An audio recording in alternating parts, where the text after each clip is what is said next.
So we do have a brand new platform to stream upon that should be better for player cameras and all of that. So hopefully this all works properly. And it does. Look how exciting it is. Minus part of it, which is just broken, which is cool. Um, but who remembers and would like to explain to us where we last left off? It's me. I know. It is you. What's Hi. up? Okay. Um, Let me just pull up the thing. All right. Session 38. Um, so yet again, we start off with Giger. Because we always start with Giger. He is not sleeping well because that's usually Giger does not sleep well. He's kind of in the same field, same forest, all the torches and whatever. He's on the big flat stone bit with his pack weapon shoved into the middle of it, and Zothkug is claiming purpose and he's big and spooky. So Giger grabs the blade and with his hand that he has the inverted Othello carved into, and he pulls it up, and there's a chain attached to the sword, and so he kind of gives it like one final big yank, and so the chain comes off of the sword, and and he kind of looks behind him, and he can see a headless statue kind of arising from the ground a bit, and it's dice. It's actually dice without their head. And you can also see Dow holding up another part of the structure with the roof, and then the roof crashes on all three of them. And then Giger just wakes up, and he finds that he's able to summon his razor and do this, that, and the other. Um, for a moment, he inspects the weapon that Dow gave him, and he's actually feeling a little bit better. The whole aging rapidly thing is going to take a hot second to get back to normal, but he's he's not like actively dying, so that's kind of nice. So Ando wakes up from his drunken stupor, and yeah, and so he casts silence, and he starts looking for pen and paper, and so he kind of ends up into the um, Adler Belloc's old trophy room, and so he shuffles around there, can't really find anything. But he finds like a catalog of all of the stuff that he has in the building, which is interesting. And if I'm correct, I kind of missed some of this. He goes into the library, sneaks into the library with Dow in there, and finds the writing implements. Can we confirm that's correct? I think that's right. Um, but Correct. okay, so he finds his pen and paper, writes whatever he needs to, but there's no like wax sealing kit, which is a bit of an issue. So Dow wakes up, and he immediately notices that things are amiss, things have been moved around, and like the proper librarian he is like, hey, if you want a book, just like check it out. I've got a thing going on. And so yeah, so we all kind of gather for breakfast at the house at Le Chateau. Um, and we're vaguely discussing about getting a move on, but not quite. Ando just books it to the Adventurers Hall. And so he arrives there and finds that the boy is there. And also Ando asks him for this wax shilling kit, which he gets. And he tells the boy the name of the recipient of said letter and tells him to give it to Artemis. So Dice notices that Giger is actually doing a lot better, and it's like, hey, do we really need to go see Zothkug if like you're doing better? And so I'm thinking maybe we don't have to do this, and because that would be very scary. And Giger's like, nah, I still gotta do the thing. I only look like this because of dubious things that you're not gonna like. So Dice gets into a bit of a tizzy and is very visibly upset and just kind of leaves the building. Ando's like, I don't really like that you have to do the whole thing with Zothkug either, but you're doing what you gotta to survive, and I can't nick you for that. And so Giger gives Ando the Wakizashi of Protection, which not that they know that's the name of it, but he gives it to him as like, yes, you have earned this now. And apparently it does really cool stuff, but no one really knows what it does at this point. The characters know, which is just real exciting.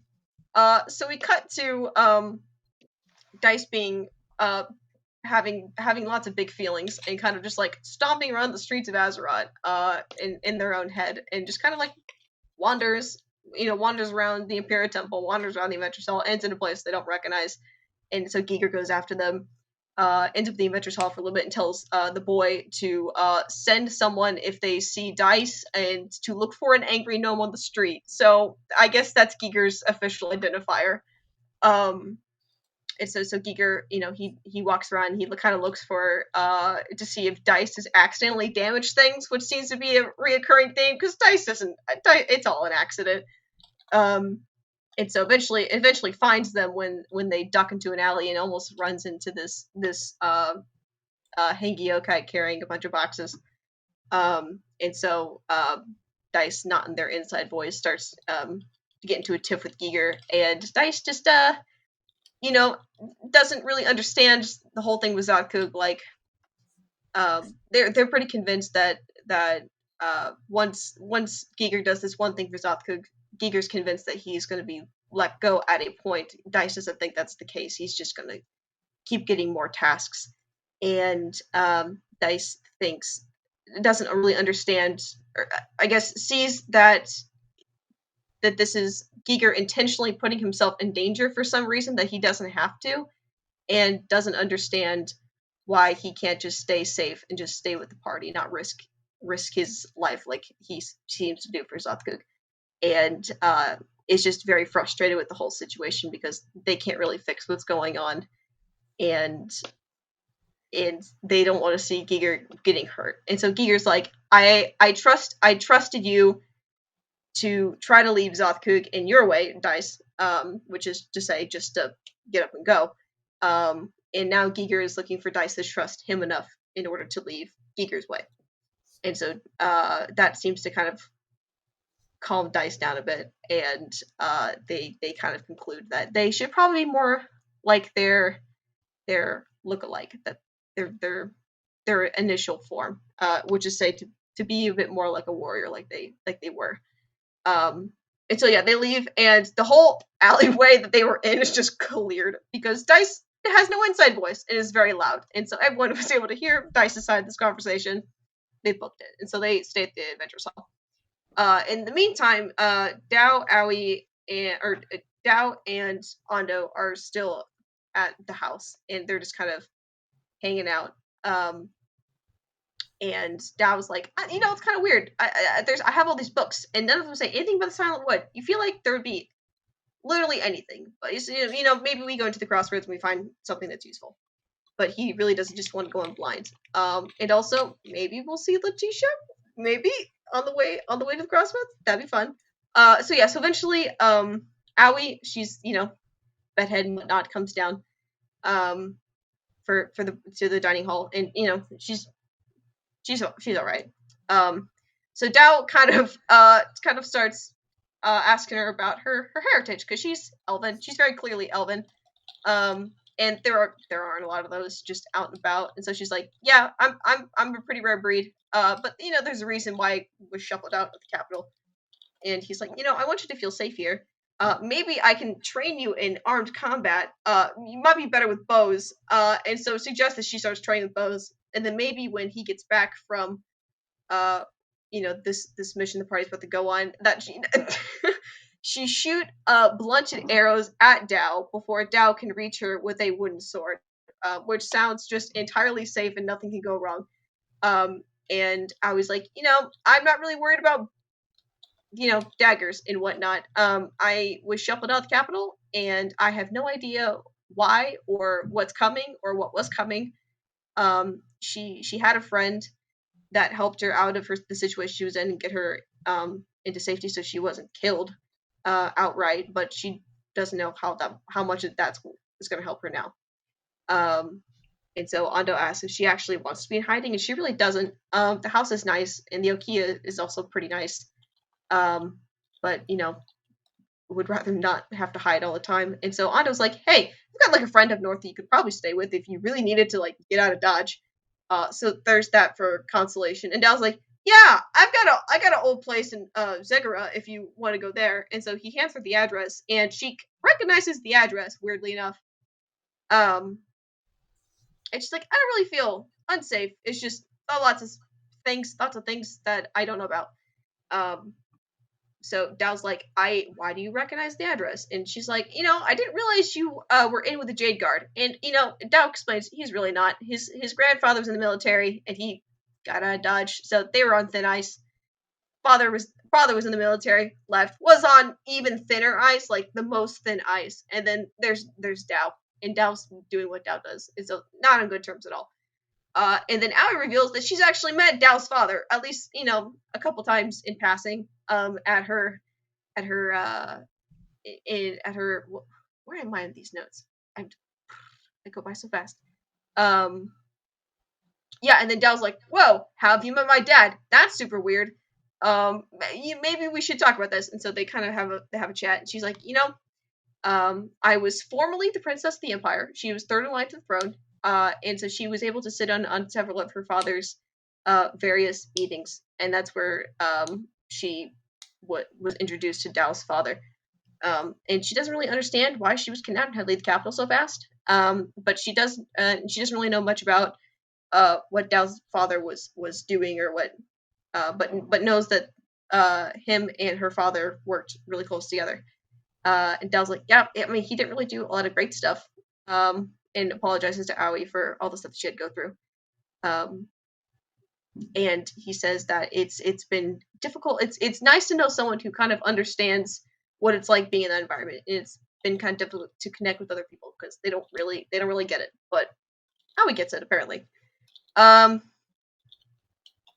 Aoi asks Dow what exactly he knows, and he knows that worked on a weapon that's now destroyed because of the party. The Jade Guard is kind of shady. And I'm sorry, I keep going by it. I keep losing my place. I just keep talking. Okay. Yeah. So he did the Jade Guard is shady, and I was like, yeah, I mean, they can't be that shady. They're probably just doing what's right because they do what my father says, and they're probably doing what's best for the Empire. So I mean, yeah. And so she says that her father's not a bad man, and he was most likely he was trying to fix something that had happened. In the process of trying to get it fixed, Aoi most likely got too close to whatever that was going on, and that's what she believes got her shuffled out of the capital. And she's a little disturbed that the Jade Guard treated Dow and the party, to the extension, the way they did. But there's probably a reason for it. And Dow's like, no, there wasn't. And so they kind of shut down that conversation pretty fast because they're not going to get along on it. They're not going to find common ground on that. And so yeah, she's happy to have someone who gets it around. And so they kind of talk, and then the three of them talk about them having enough money to stay in the house while they're gone, and they do. And then Dow gives Aoi his scarf that his father had given him, and so she says she treasures it. It's a gift. And then everyone kind of ends up back in the Avengers Hall after a while because Dice and Giger haven't come back. And Artemis comes strutting out in his full leather armor. And yeah, so there's a carriage. We go into the carriage. Dice walks on the side, and so does Ando for a bit. Giger sits up next to Artemis, and I think Dow's sitting in the carriage. Yeah. And so Giger starts asking Artemis on the way there about particularly the monster that attacked Artemis's party back in the old times. And he really doesn't remember a lot. He just remembers feeling very, very, very tired. And hence falling asleep in this temple. And so when he woke up, Grendel specifically had been burned to ash, and the others were just dead. And he just remembers being very, very scared and doing a lot of running. And Giger's like, I get it. I froze up when my battalion was all killed. So fear does a terrible thing to people. And so Dow asks what he was doing, and he clarifies that the silent wood is generally really great for potion ingredients and this, that, and the other. So Grendel wanted something a very specific kind of flower. And so the temple that he had slept in, it was in this like beautiful glade with trees, and the sun shone on the temple like just so perfectly, and it felt so nice and tranquil and lovely. And then it wasn't. And Artemis is like, "Hey, Giger, why?" Oh, then Giger asks about the glade, and he's like, "Why are you so worried about the trees? I mean, they're trees, guy." And Giger's like, my patron has a weird thing about open fields and trees, so don't worry about it. And Giger's like, should I be worried about it? Are you okay? And he's like, Zapcook's always going to make things a little unsafe, but it's fine. And then that's where we wrapped up for the night. Okay.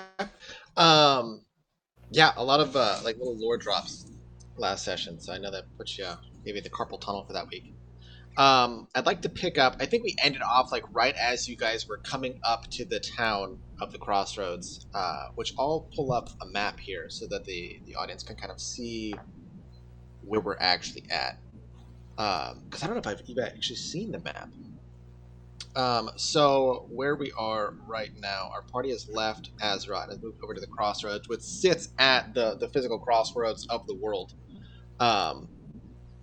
So where we are right now is between the capital city of Zagura and the main city that the party has started out in and spent most of their time in, Azeroth. And then up to the north, there's the city of Frostvale, and to the south, the city of Rattenwick. And the Crossroads is the absolute trading heart of this empire. You guys have been here before. You recall such instances as Letitia. But as we kick off today, you guys are coming in, I believe, evening time is where we left off. Correct me if that seems incorrect. But as you enter into this town, it's very small, with just a set of roads that interconnect, and a couple of just off-branching roads with houses. The town itself seems rather quiet, and as your cart pulls up past stores that you'll recognize, the Tack and Tangle, where you met the thoroughly abused Randall Hart, and eventually coming up to rest right outside the main inn there. Artemis pulls his carriage to stop right outside the Hunter's Nest, which you would recall you visited and stayed in previously on your way back. I believe you left. This was on your way to Rattenwick that you stayed here. So you left here and headed southward. But he stops the carriage and says, "Well, I think it's time we find some shelter for the night. And if everything's willing, we can leave in the morning for the Silent Wood, or we can stay off a couple days, whichever you'd prefer. But I'll speak with the innkeeper and get us accommodations." And he steps down and pushes through the doors to have a quick conversation. If you guys would like to have a moment before he comes back, you totally can. Just let me know. Otherwise, he'll return in just a moment to, you'd assume, usher you guys in for the night.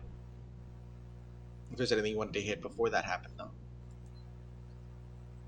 Okay. It only takes a couple minutes for Artemis to come out. You can tell there's a little bit of concern on his face. But he approaches the carriage and says, "We'll put the carriage aside for the evening, and if you would like, you're more than welcome to come and join me for dinner."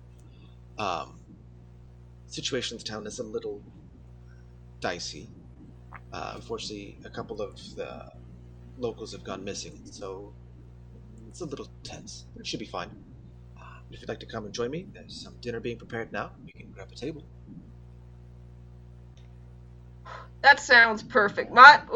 And Dice kind of like cracks their neck. Oh, my dogs are barking. Just walks in. Yeah. You walk in, and you've been in this inn before. Last time you remember, Gund Renstone was here and picked a fight with Giger. You do see the same innkeeper here as there was last time. Mm-hmm. Court Ward, this very tall paladin, actually, or cleric, you weren't really sure which one it was, is running the inn, seemingly alone. He gives you a nod. He says, welcome. There's a table right here for you," and kind of gestures towards a large table, kind of towards the back of the room. That seems like it's got enough chairs for your party. Artemis, Howdy, Brent. It's good to see you again. Good to see you as well. Nice to see some travelers coming through. It's been a short while since we've seen you. I trust everything is well. Yeah, I mean, we're all alive and intact, and we got all of our faculties about us. I'm short a diamond, which is a bit sad, but I am making reconciliations about that. How are you doing? How's it been here? You see, like, you're talking about like being all alive and like everything is fine. He's like, as best as we can. We've had some recent hardships. The roads aren't quite as safe as they once were, but we make do. I'm glad to hear that everything has gone well for your party. Who's gone How's missing? My darling Eleanor, and a few of the locals, actually. The shopkeeper's girl and a girl they were watching out for. how long ago was that? About a week. We've sent out parties to find them, but unfortunately, the way things are nowadays, it's not looking very good. But we do our best to keep up hope. I'm sure something will turn up eventually. So Letitia, she's safe? Yeah, Miss Letitia is quite safe. Are you planning on a visit? Huh?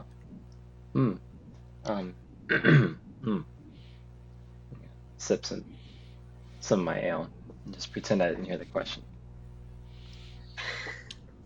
Anyway, if you need anything, don't hesitate to ask. We'll have rooms prepared within the hour.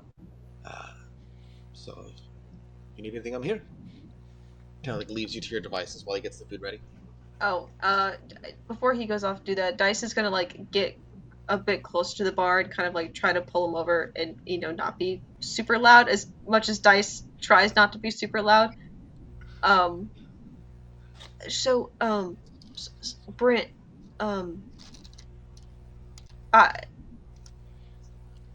my folks and I we're gonna be heading into the wood here in the next couple of days or so. I don't know if y'all have any theories about where your folks went. But if you think that they might be in there, I can make sure to keep a lookout or something. I'd appreciate that. I'm not sure where they might have gotten off to. They were uncomfortably laughing together, but I know that Eleanor was with them, and while she's not always the most present sort, I trust that she'll keep them safe. But if you could keep your eyes open, I would appreciate it. Truth be told, the roads are not quite as easy traveled as they were. Especially Have with there the increase in attacks from wild animals and the like, but oh, there would be some sign. what kind of animals? Like big ones or ones you don't recognize or? Mostly wolves, bears, and the like. They stray a little bit farther out of the forest nowadays. Bandits are also common, increasingly so. All right. We do as we can. You're going into the wood? For what purpose? Oh, there's a friend of ours, and he's got some business with some old party members he had up in there. Um, and the wood ain't the safest place to be going into, so he figured he'd have us tag along and maybe make things a little bit safer as best we can. Um, but it looks like we got some other things on the docket too.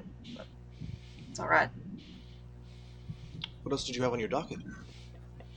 Well, now we got some folks to keep an eye out for. So there's that. Um, sorry, I could see, I could see Luke down there. And I mean, my party's just generally curious folk, and Well spoken, Dice. and, Yes, we are on business into the wood. Dice kind of like jumps when Giger shows up. Oh, hi, Geek. I'll just be, and then Dice kind of heads towards the table. Right. Well, if you need anything at all, he calls out to you. He's like, just let us know. I'd be happy to speak with anyone if we need to secure any kind of supplies for your trip. Yes, sir. Just be careful and be cautious, as always. Did you need anything here?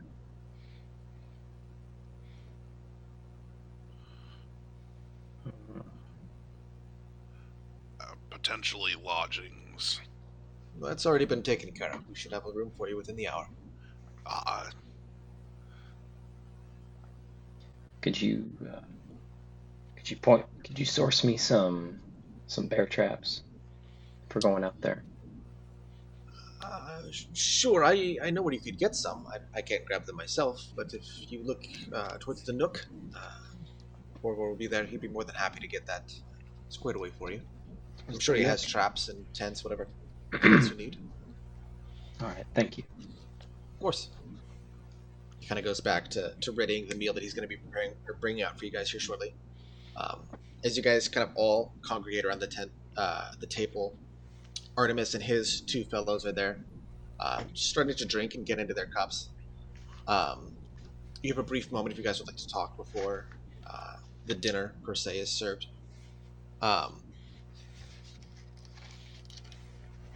It takes about 10 minutes for Brent to finish up what he's doing and bring out these plates of what seems to be like a potato-based soup and some bread. There's some meat mixed into the soup to give it a bit more protein and flavor.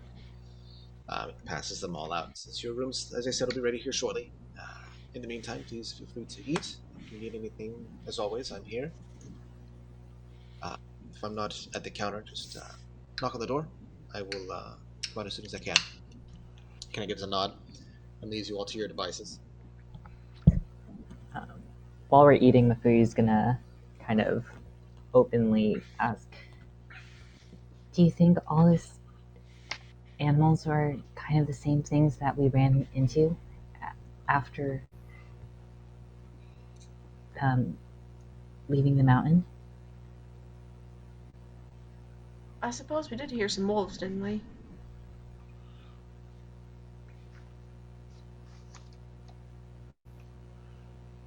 I don't know how unusual it is for wild animals to be in the forest. By my reckoning, I believe that is where they live. I mean, maybe not like the big ones coming to the road. That one's a bit more peculiar. Well, maybe there are fewer travelers. There have been more earthquakes. Things have been a little bit more hectic. If there are more bandits and less travelers, wildlife is bound to come to the road eventually. Seems all the scavengers are getting closer to the towns. Imagine whatever's out there. Maybe there's not much left. Maybe something's driving them out. That is an excellent observation, Ondo. I apologize. You looked like Dow for a moment. I mean, Giger, I know you were getting older there for a minute, but you can't be getting that old. The eyes play tricks. You never know.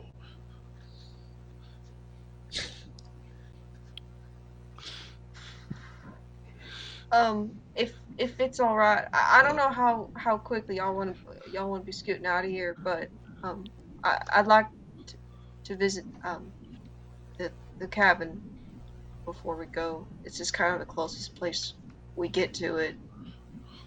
I don't know if it'd be too out of the way, but I just like to pay my respects and whatnot.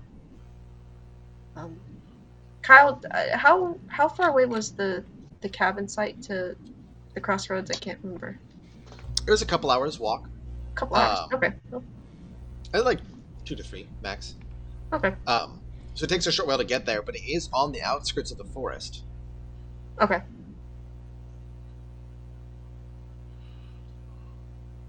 So it wouldn't be too hard to ask to be there. Yeah, I suppose that I can just take a look before we. I mean, on our way. It's fine. It's all right. And then like as kind of everyone's like talking, Dice just like the quietly breaking up the bread and like handing it to Mafuyu. Just quietly passing it over, trying not to be rude.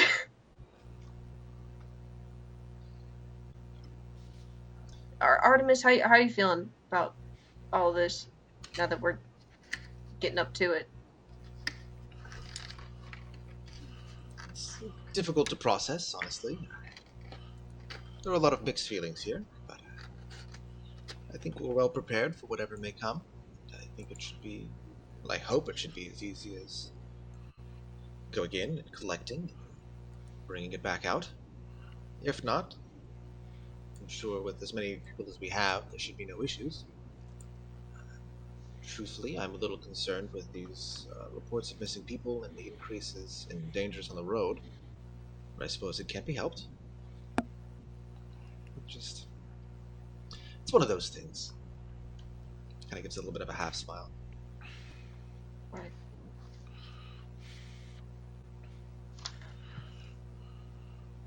I deal in adventurers, so when things come that cause harm to adventurers, it's a blow. From a business and a personal standpoint. Oh, well, I mean, we're gonna be all right. We're gonna be fine. We're always all right. Oh, agreed. 100%. What time of night is it? It's getting towards evening. Probably looking Oh, at okay. about 6 to 7. Okay. If no one has anything else to say to Dice, I think Dice is gonna walk outside for a bit. Not like super far out, but just kind of out the building. Okay. Where it's quiet. Anywhere in particular you're going? Somewhere where they can see the mountains really clearly. Okay. From where you are right now, it shouldn't be too bad to see the mountains. The Steamstone Mountain is a bit farther away. This whole town sits right on the edge of a huge range that goes up towards the north and curves around, meeting in with the Marvel Mountains over to the west. Or east, rather. If I could figure out my directions, I'd be a whole lot better at this. Once Dice kind of finds a good spot, just does their usual kneel, and folds their hand together and takes out the jade comb, just kind of holds it, and talks up to the lady. Lady, I know you've answered me before about Fune and the state of her soul, and I was wondering if you would mind telling me if you've crossed the paths of the people that have been missing here, Eleanor and the young girl, if they've crossed your judgment yet. I would really like to give Brett and the others some peace of mind or some hope while we're out in the way. I think everybody deserves a little hope sometimes.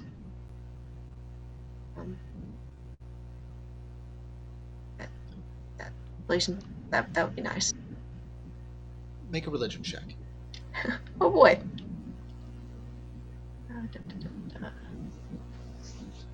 Don't fail me now. Can I use guidance on this? Are you going to cast a spell before praying to your god? You know what? Probably not. Straight religion it is. Hey! Good job, Rockman. Okay. With a 17. Perfect.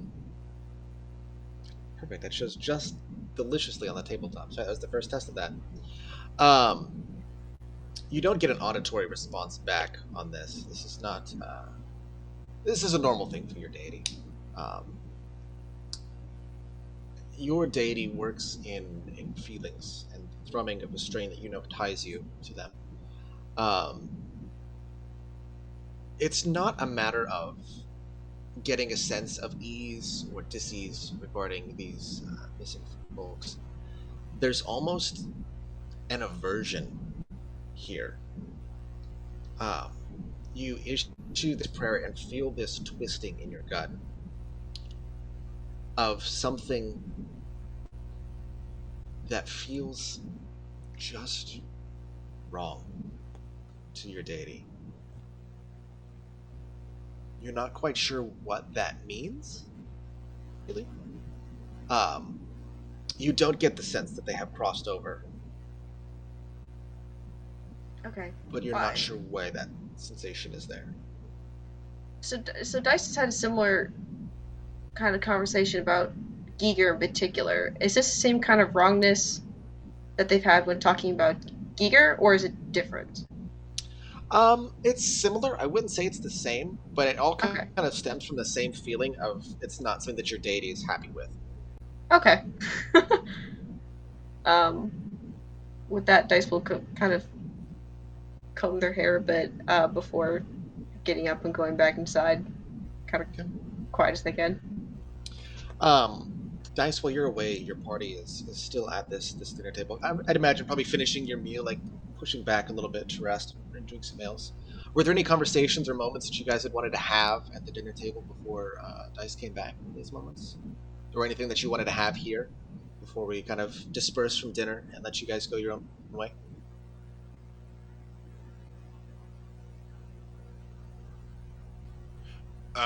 Giger is going to grab Ondo real quick here.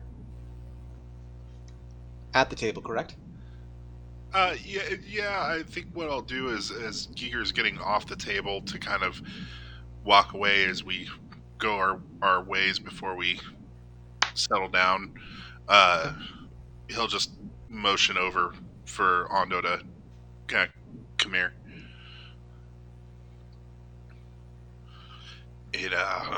It occurs to me, I gave you that wakizashi, but I didn't tell you what it was. You, by chance, wouldn't happen to know what that is, would you? Other than a fine blade? No. Well, our lovely DM will be happy to fill us in. Well, I can't for the life of it. That's why I just completely forgot it had perks. well, here's the real question. Giger breaks the fourth wall. Did Giger ever identify it? Oh yeah. Oh. Because it's not a matter of like you didn't tell him. It's a matter of you took the wakizashi and never looked into it after that. You never pulled it out. You never checked. You never saw if it was magical. You just like took it. You're like, yep, this is mine now. And so you don't even know if it does things. Okay, yeah. Nobody's So ever okay, identified it. yeah. Never mind then. I thought I had identified that. Never mind. No, I don't think. I think. I believe Dice might have identify, but nobody. Theoretically, yes. Theoretically, but nobody's attempted to. Okay. Well then, Giger will grab him and the wakizashi that I gave you. Use it well. I don't know where it came from, but it came out of the Belloc's house, taken as a plunder from one of our greatest enemies. You've proven yourself as a protector, so may it protect you. I've seen some use of it in the offhand, but I'm not too well versed in its use. But you know me, I don't really like it to be face to face with an enemy. But if I do,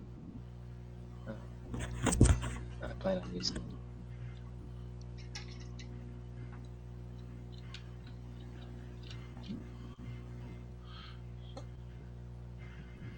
What? I couldn't hear you. Oh no. Your audio is quiet. I'm trying to boost it for you. Sorry. It's good.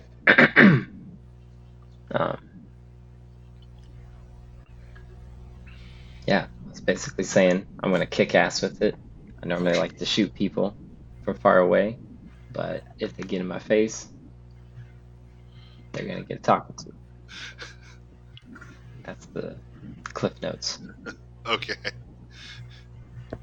I believe that will be a fine use.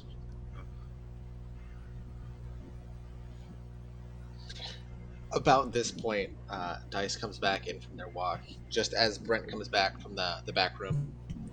Says, if you're all ready, I have rooms prepared for you upstairs. I have 3. I figured one for the ladies, one for the boys, and then Artemis has requested his own room. So if that's acceptable, I can lead you up there right now.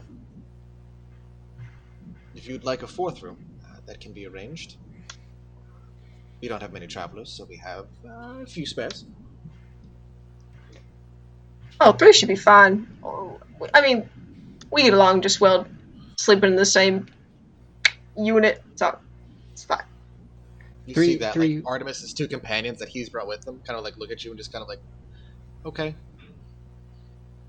I'm not opposed to 3 either, but is there any way to maybe get Giger a bath?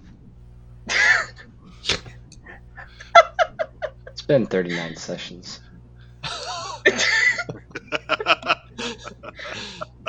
No, he did take a bath. I did, yeah. Session Oh, number yeah. 8. Oh yeah, I took a that's bath right. and terrorized He took Dice. that one So I'm bath. probably the stinkiest. I probably got Yeah. the stink. So Honestly, you're all pretty It's- stanky. First being a rock, I don't have body odor. I don't know. You ever? You know what? seen a rock Birds sweat? poop on statues, Dice. Birds poop on statues. You know what? You're right. Plus, you can't like get it. Like you know how like people have like people smell. Rocks have people smell. Rocks just have rock smell.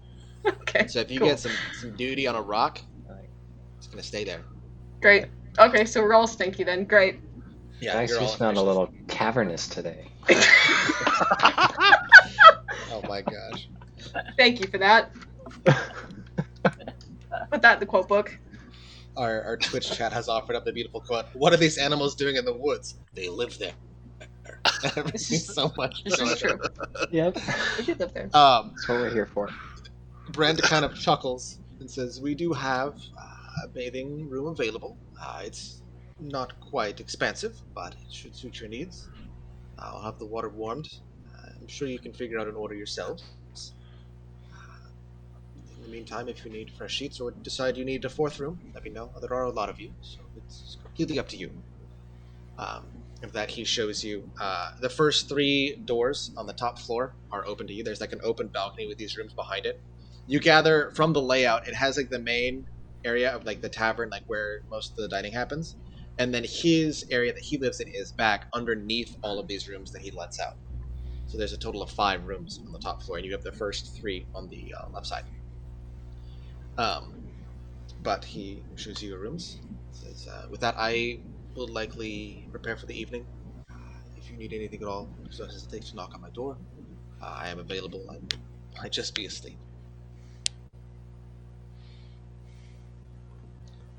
With that, the evening is yours to do with as you please. I assume everyone kind of shuffles off to the room. And Dice kind of like stands in front of the 2 doors for the guys and the girls and kind of does a and then just kind of like sees before you go into one. It's like and just follows before you, just slightly bewildered. There's no penis in here. I mean, does Dice even have one? I don't know. Dice has never checked the undercarriage. We definitively came up with a solid maybe.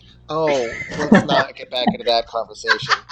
I remember that conversation now. I don't want to. That was when Eric first joined. We had that conversation. Yep. The The Buddha first Hour and a day- half Mhm. discussing.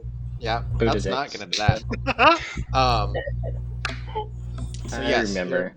as long as Mafuyu has no issue with Dice joining them, you may use the ladies' room. You enter these rooms, and they're decently appointed. Each of them has like a set of 2 bunk beds.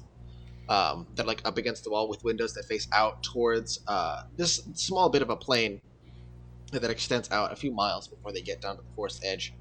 The particular rooms that you guys are in look northward, so you can see the road that goes up towards Frostvale that you guys haven't been on yet.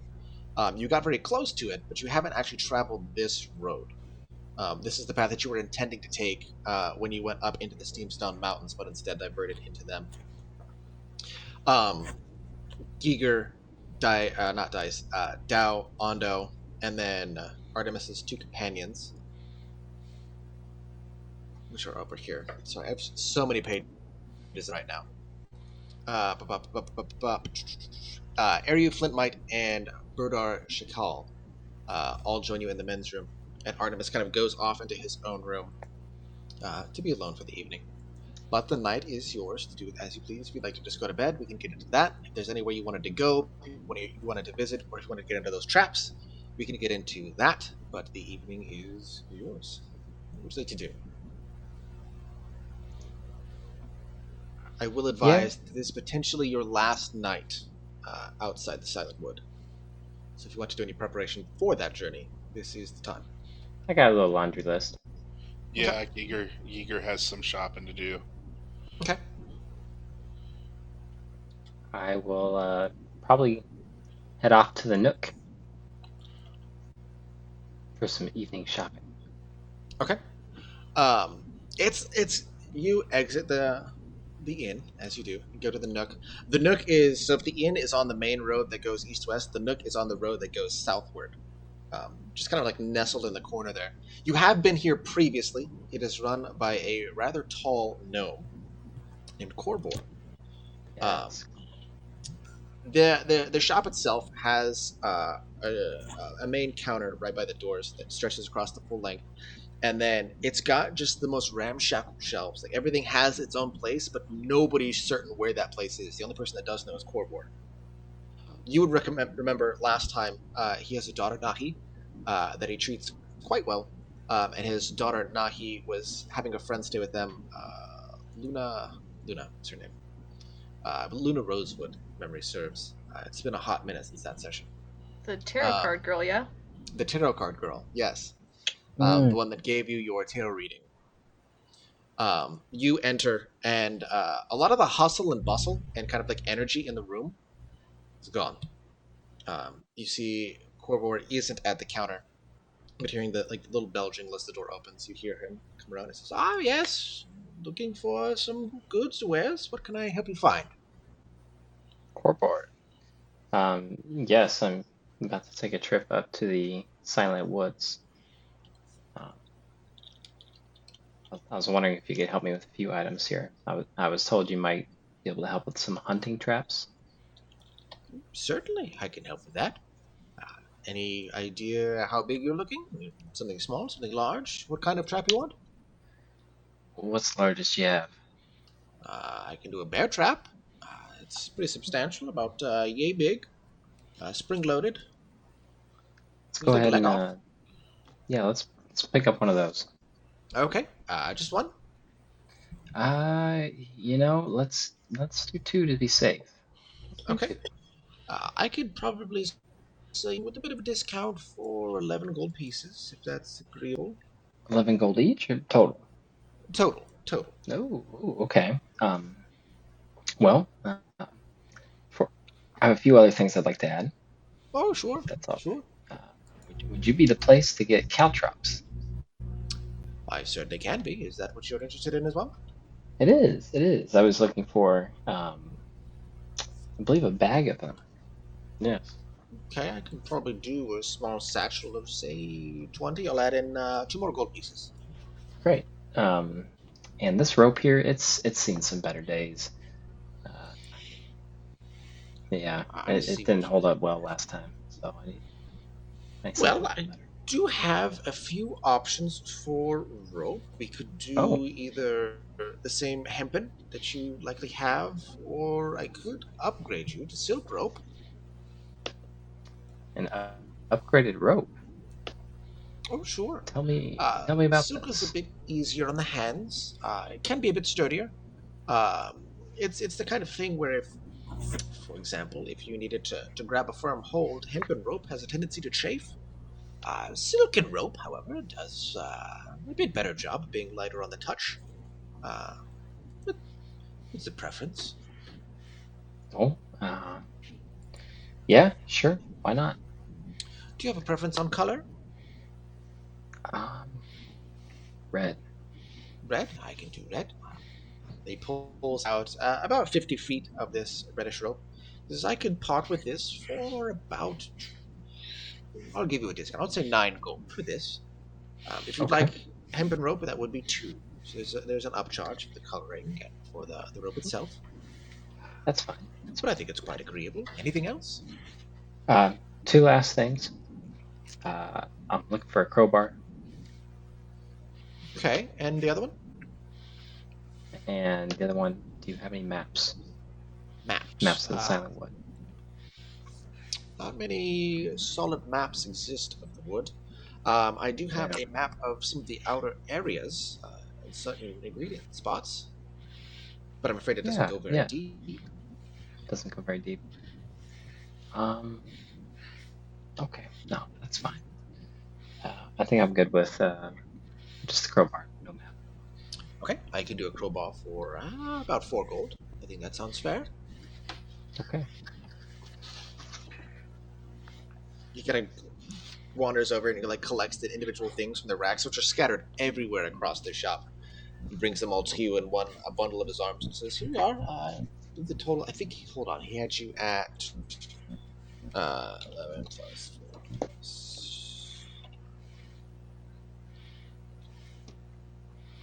Looking at about 25-ish gold. 26 total. 26. I think so. Yeah. Sold. Sold. Yeah. He hands over these items. It says, "Is there anything else on your mind that you're looking for? We do have snowshoes." Oh. Yeah. How much are your snowshoes? Well, I mean, it's getting close to the winter season. I could do snowshoes for probably about. Let me share. Probably about 7 gold. If you'd like, we also have crampons. I could throw those in for an additional 5.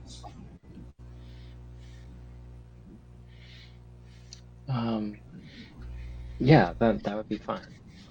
We'll do that. Fetches out again and comes back with a set of snowshoes, which seem decently prepared, and a set of crampons that'll clamp onto your boot for traveling over ice. So this will be an additional 12 gold.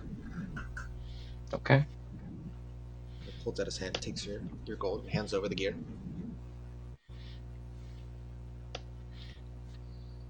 And So then, wonderful. Yeah. Corbett,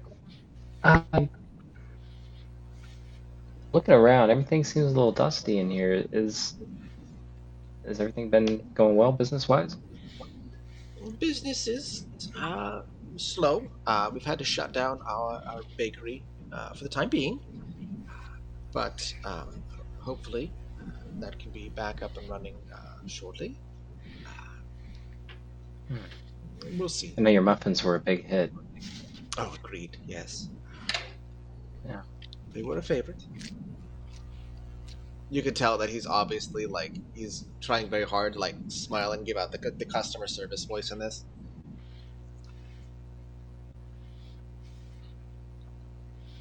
But if it's unsightly, I can absolutely work on cleaning up the shop.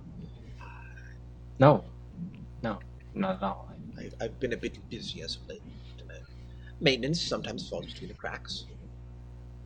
I understand that. I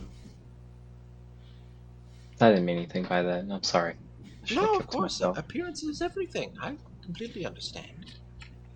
The wares, however, are good. You won't see any issues. The snowshoes are a fantastic build. Oh, these look great. I'm excited to use them. Well, if you need If you're anything, looking for trail food, I do still have some Wanda bread and some road rations. oh, I think I have plenty of food in my pack. I think, we brought plenty as well. Oh, okay. Understood. Thank you, though, and business gets better.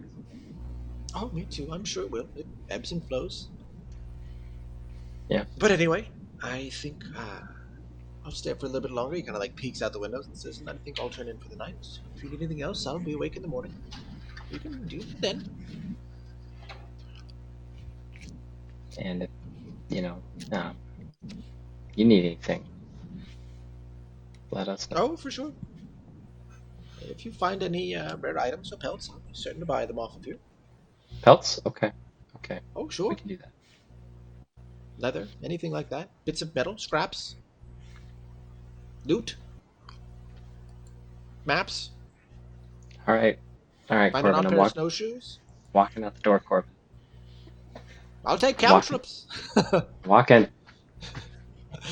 You like leave and like feel the door shut behind you and he goes, "Well, I'm gonna do some caltrops." And kind of goes back about his business. Oh, that poor man.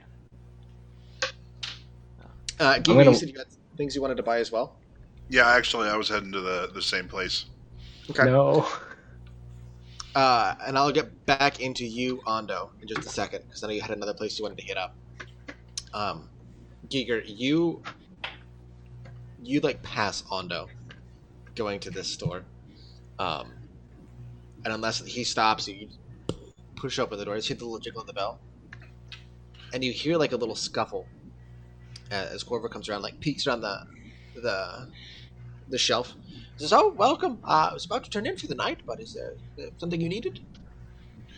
Yes, if you don't mind, I need supplies for a journey. Are you going with your friend? Indeed, I am. Oh, wonderful. What kind of supplies are we looking for? I believe he got some rope, maybe a rope, tents. I would like a hemp rope. Do you have pythons? Pythons? I think I have some pythons here somewhere. I know for a fact I have hemp rope, though. Let me see if I have some pythons. What would he charge you for pythons? This is the best part about being a DM, is like figuring out how much to charge you people for things. So how many pythons are we in the market for today? Give me 20. 20 pythons. 21? Odd number there. Okay. I could do 20 pythons for, I'd say 3 gold, and then I'll throw in the original gold. 4 total.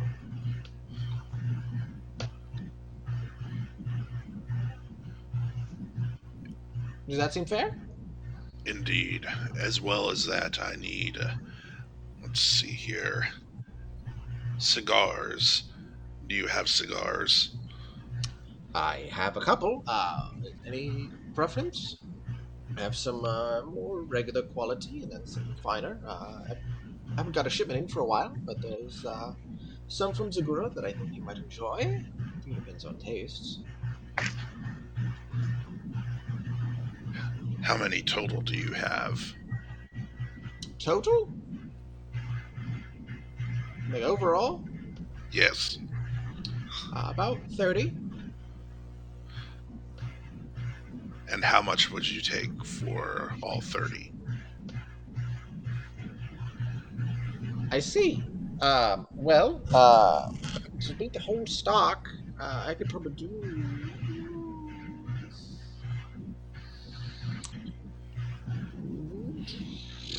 It's the whole stock. I tell you what, I'll cut you a deal. We'll say 30 gold, and we'll call it even. Agreeable. As well as that, I will need some supplies in the way of maybe rations, something good for in the wood. Oh, wonderful, wonderful. I can certainly help you with that. We have Wanda bread, if that interests you. It's kind of a hard, tacky bread. The kind of thing you have to chew on for a while. It's quite good and very nutritious. And then we had some fried meats and preserves. Anything particular suit you fancy? I have some mushrooms you might like. I will tell you what. I will give you, let's say, 10 gold. You give me what you think is 10 gold of a mix of all of them. I can do that. So he takes your 40 gold total, mixed with the other gold, because I think you did 4 gold, so 44 total. Kind of like wanders around the shop, pulling up a couple things, and sets up a bag that's got a couple things inside. Hands it over to you. It's kind of bulging out like this. I said this should be good for, say, 10 to 15 days, depending on how much you eat, of travel. Should suit all your needs. Excellent. I believe that is all I am in need of at this time. Wonderful. Do you have any other friends coming? I may. I'm not sure, though. I will let them know that you're turning in for the evening. I appreciate it. If they're here soon, I don't mind, but I would like to hit the hay, if you will, if you pardon the euphemism, here shortly. Indeed. And in the morning, do you have those rolls or pastries that you had? Unfortunately, we have had to close our bakery division, uh, but I do have Wonder Bread. I'm sorry to hear that. Why was that closed? I notice it's a little quiet around here. Yes, unfortunately, there has been a minor accident with my daughter Nahi.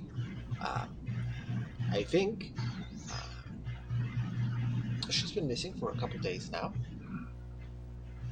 Let's see. I think 3 or 4, but I'm not sure. The days kind of blur together. But I rest assured we will get the division back up and running. Your party seems very interested. I'll tell you what. In the morning, I'll have some freshly prepared. I do still have some recipes lying around, and I will tend to that. If you're interested in purchasing some in the morning, say a dozen, and I could do them for 4 gold. To help a fellow gnome, I will do this. Where was your daughter last seen? She went with the innkeeper's wife and Luna to pick flowers. Uh, Last we heard, they were on the road towards Zagura, on the outskirts of the wood, and that is the last place that they were seen. Um, if you do see them, I ask that you would let me know. Or I will send do them my out. best. I will do my best. Thank you. Giger will just kind of nod and then take his giant bag of swag and leave. The bag of swag. Bag of swag. Trying to find a thing here.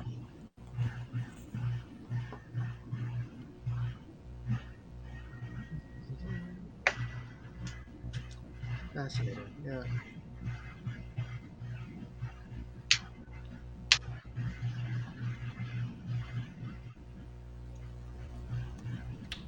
Yeah, apologies. I had a list of some of the additional characters here, and they have disappeared. It's one of those things. But yeah, now you take your gear and head back. I'm assuming towards the inn, and then on those you wanted to visit. See if your camera's up. You are not available. I do not want to visit. There is reason. Okay. Yes, I do not want to visit. I'm going to go back to the inn. Okay. Yeah, you go back to the inn. Here you join there here shortly. Was there anything else that you guys wanted to do tonight? Dice is gonna go up to Brent again. This poor man. Okay. He's not out right now because he said he was going to turn in. But you can knock on his door for sure. Yeah, Dice is gonna knock. Probably like not like honey I'm home knock, but not quiet either. Okay, so not quite honey I'm home, but like not Yeah. quiet. Okay. Oh. So is that just like a knock knock? I guess so. Not very polite, unfortunately. So you knock knock. Yeah. I'd say for the purpose of this, you probably knock, knock, knock. Mhm. Just the purpose, comes in threes. And it takes a couple minutes. You hear a little bit of shuffling, and then he opens the door. And you can see that he's changed from his usual getup. He's wearing something a little bit looser and freer. He says, "Oh, I apologize for the delay. Was there something you needed?" Oh, you don't gotta be sorry for nothing. I'm the one knocking on. Okay. Um, I need a diamond. I don't know which store may or may not possess one of them. A diamond. Yes, sir. I. Well, I'm not sure that you'll find one here. I would recommend a jeweler in Azeroth, or perhaps Zagura. Uh, Otherwise, if you're looking for more of a small town diamond, perhaps the mines in Zerndal. Dice kind of As far as having a diamond, I don't have one for you. It's a bit rich for this town. Dice kind of like huffs. I talked to Philbin. He said he couldn't get me. But it just okay. I'll deal with that diamond. I would recommend finding a jeweler, or perhaps someone that sells spell components. All If right, that all is what right. you're looking for.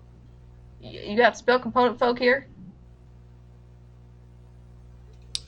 Not dedicated spell components. We have a general store, but I don't know that Warlord would have a diamond on hand.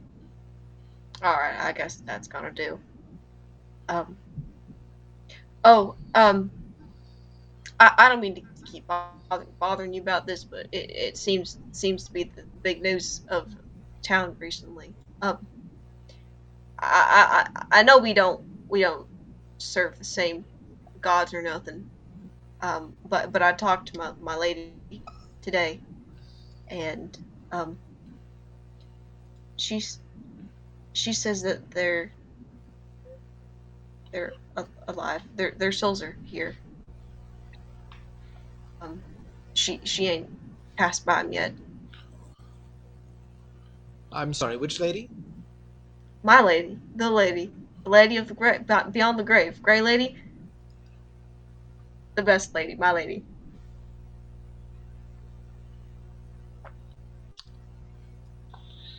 Okay. I'll unpack that later. Um, I I appreciate the sentiment. I'm sure that everything will be fine, and that we'll find Eleanor safe and sound as we always have. I, I'm I'm sorry. I and the dice would walk away. You see him kind of like flex his jaw, like not sure what to say. He kind of just like nods and closes the door. And I will go into the ladies' room. Um, and I assume if we use there. Yes. I don't know if we have things to do. And sit down. But Phil, you do you mind doing me a favor? Sure. And then Dice will pull off their pack and dig out this wooden locked box and take out their jade comb. Um, now, one of the better memories I've got is is my girl brushing my hair, and I don't know, we're around the cabin where they used to live, and so it just kind of feels right. And my hair is made of a rock, but this comb seems to work with it somehow. Would you mind brushing my hair for me? And just without it saying anything, I'm just gonna walk up to Dice and start combing their hair. It's an odd thing because you know that it is stone, but there's a certain amount of give to it, which is an interesting dynamic here. So you start combing and spend some time doing this. There's a little bit of resistance, not like free flowing like hair would be, but you can comb it easily enough.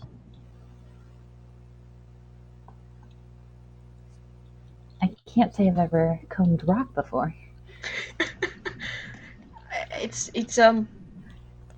It's a bit odd because I remember what it's like to have bones and skin and blood, but and I remember what it's like to touch things and to comb hair and eat and feel things with my hands. But now it's not the same,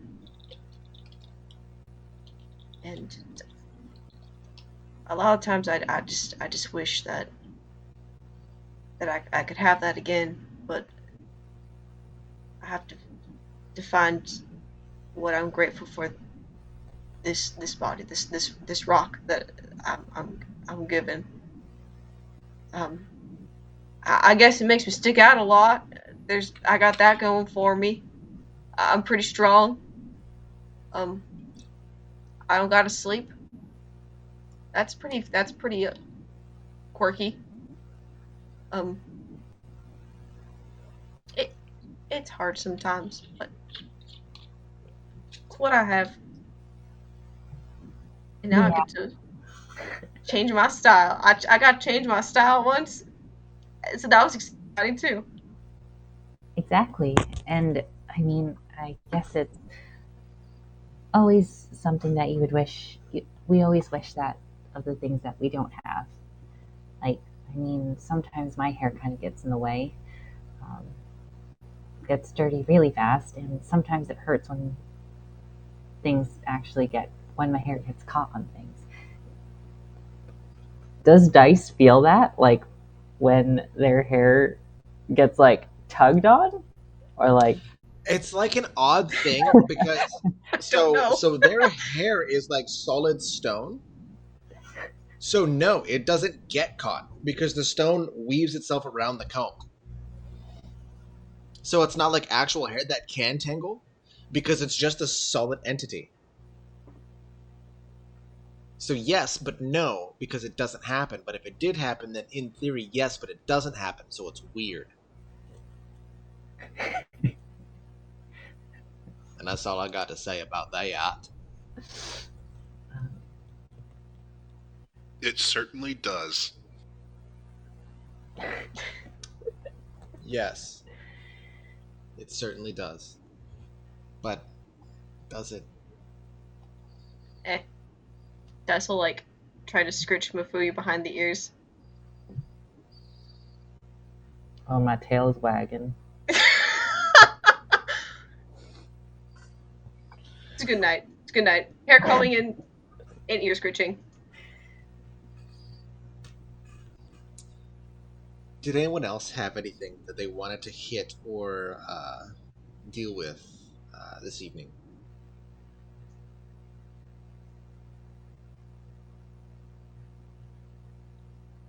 Okay.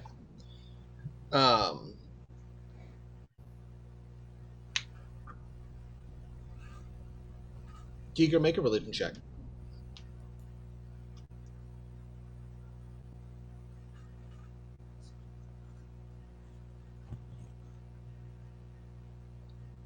Good to know.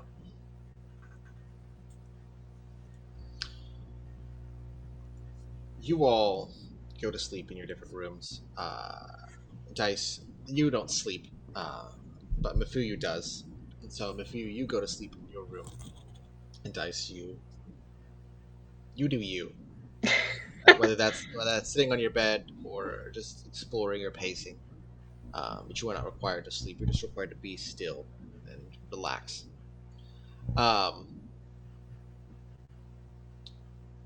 Mifu, you dream the same dream you've had a great many times of this jutting cliff by the seaside. A bit different than where you grew up. But below you, you can see just swelling stormy seas. And this is a thing that's somewhat changed because you've seen the sea underneath this cliffside before, but it hasn't been quite this tumultuous. And on the air, there's this sense of apprehension that you can almost feel, like something is coming, but isn't here yet.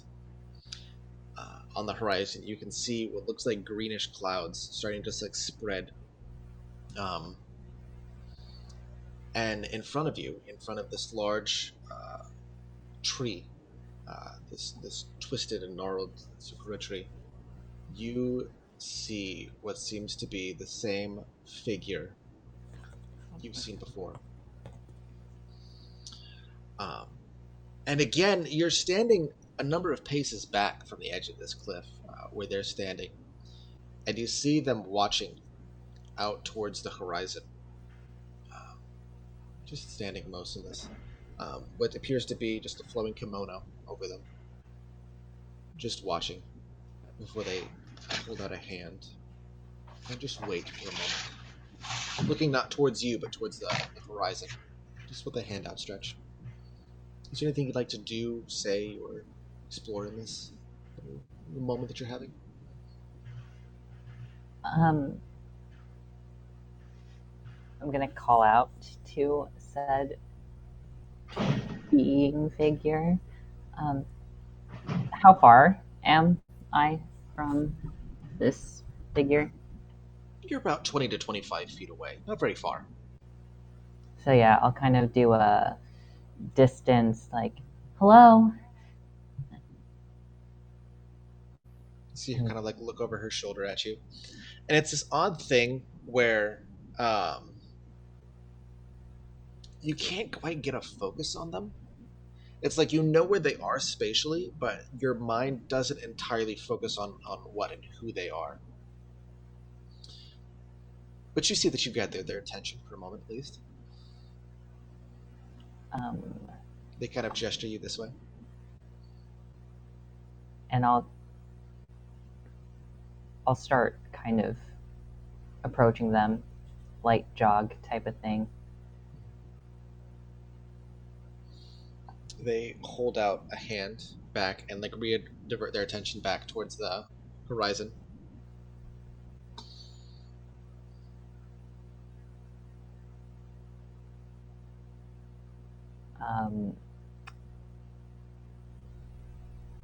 Does anything change about the surroundings as I try and get closer to her or them? Yes and no. As you get closer, you get more of this salty wind that's coming up off the sea. You see that the cloud is growing just a little bit closer, and over top of you is overcast as well. It's almost like a second layer of clouds that's coming in. There's the threat of storm, and true to it, you hear just the roll of thunder that goes right behind you as you keep walking. They grow a little bit clearer, but there's still a certain blur to them. You don't have quite a form. It's almost like looking through a pixelated camera. Like you can see their surroundings, but they themselves are just a little bit distorted still. Gotcha. How's like the weather? So I know that there's thunder. Is it like getting pretty choppy? Like in terms of like, would I need like shelter technically if I was in this situation? It's definitely getting there. It's not at the point that the storm has started, but it's right on the cusp. Like this storm is on the cliffside of starting, and when it hits, you can tell that this will be powerful. So yes, but it's not started yet. Okay, I think in that moment, Mafuyu would kind of get kind of antsy type of thing and try and communicate with them again and say, just because the figure's right like by the cliff, probably not the most safe position to be in by a storm. Not really. I mean, there's a good like 2 or 3 feet from the lip, but it's one of those things that like you can't see what the edge of the cliff is actually like, and if it's jutting out, like if it breaks, something like that, you're not sure. Gotcha. Kind of as I'm getting closer, the storm's getting bad. We should probably find shelter. You see she has this hand out still, as if waiting for something, and just keeps her hand held back for you. You hear a voice that says, "Just come. You can't stop the storm."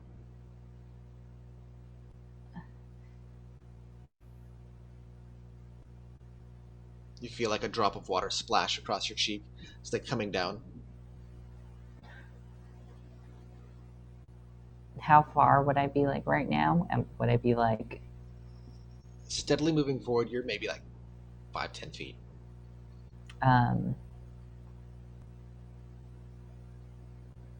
think, and if the rain is starting, it's starting to rain. The storm's going to hit. We really should get away from the cliff. You see her smile and just kind of like hold out her hand. She says, "Why? Where would you like to go?" And I'm going to kind of look around. Is there anywhere I can go, technically? Not really. I mean, you see like just rolling grass descending back, because you've never really looked back. You have rolling grass descending down towards this massive plain. And it looks like there could be a city off in the distance, but it's a hike to get to. You hear almost a smile in her voice. She says, "The storm comes, whether we're ready or not."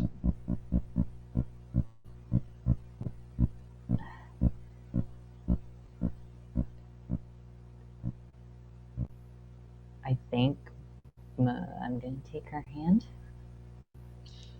You take her hand and feel this immediate jolt, which you felt before with the Karukins, as just this connection is made and flows between the two of you. And with an unexpected amount of strength, she jerks you forward until you're standing right on the edge with her, just underneath this tree that's like curved over the top of you and like looming over this cliffside. And you look over, and she's got like this silvered hair that's just falling like well past her back and shoulders. And again, you still cannot get a firm glimpse of this person's like actual like face features. Just that she looks delicate, and it is a female. And she's wearing like kimono with small accents of red at the hems. And you can tell that there's some design there, but you're not quite sure how it all goes together, because all you can see are these just like, muffled shapes. And there's times that you look at it and it feels like it changes like a kaleidoscope, that you just can't get a firm beat on it. And she holds out her hand, and you watch as a fat droplet lands at the center of it. She looks at you and she says, "You can't stop the storm. There's nowhere to go. What will you do?"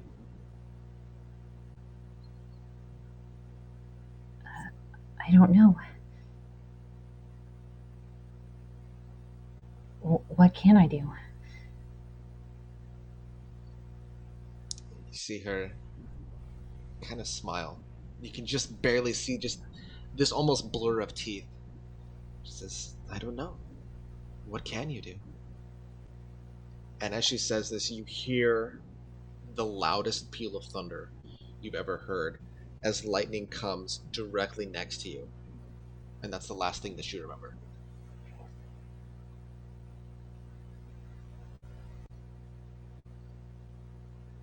We'll get back to you when you wake up.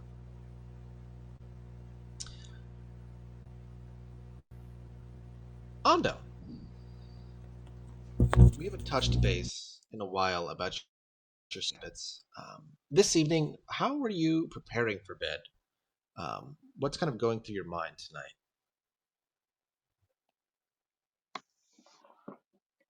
This evening, I want to take a nice bath. So I am just soaking a little bit, cleaning off. Um, in my mind, I am.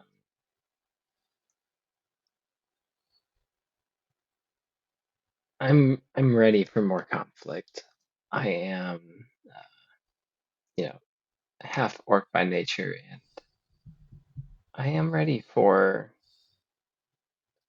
a chance to defend, a chance to hone uh, my instinct of a warrior. And so I'm treating tonight as a way to treat myself. I'm getting clean, and I'm going to sleep well in my own bed.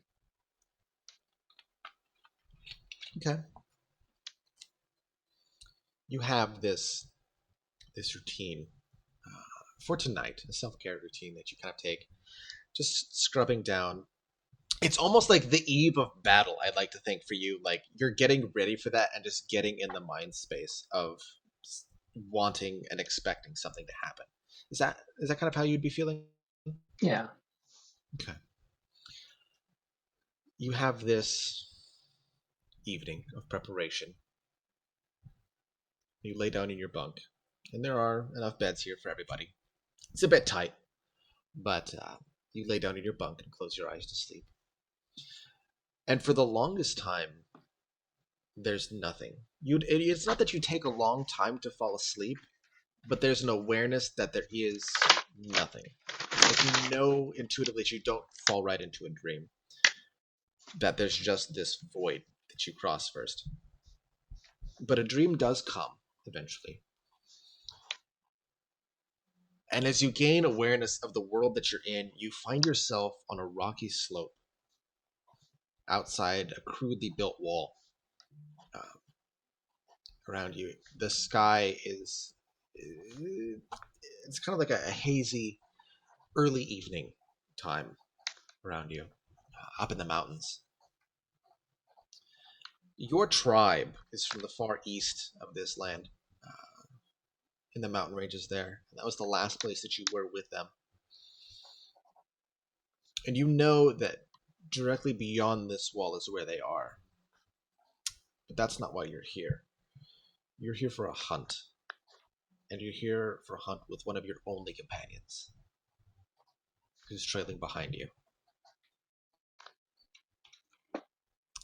I'd like to know what you do in this space. Hmm. Uh, in this space, I may be in the front, but I'm letting him lead from the back. I listen to his confident footsteps, and I follow him.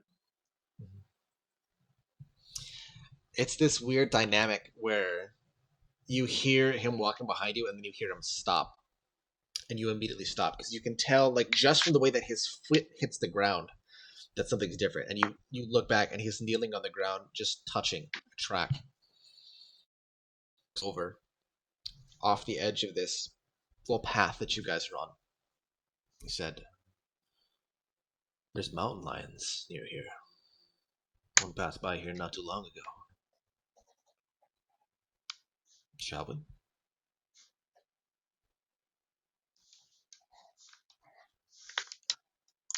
It's not great meat.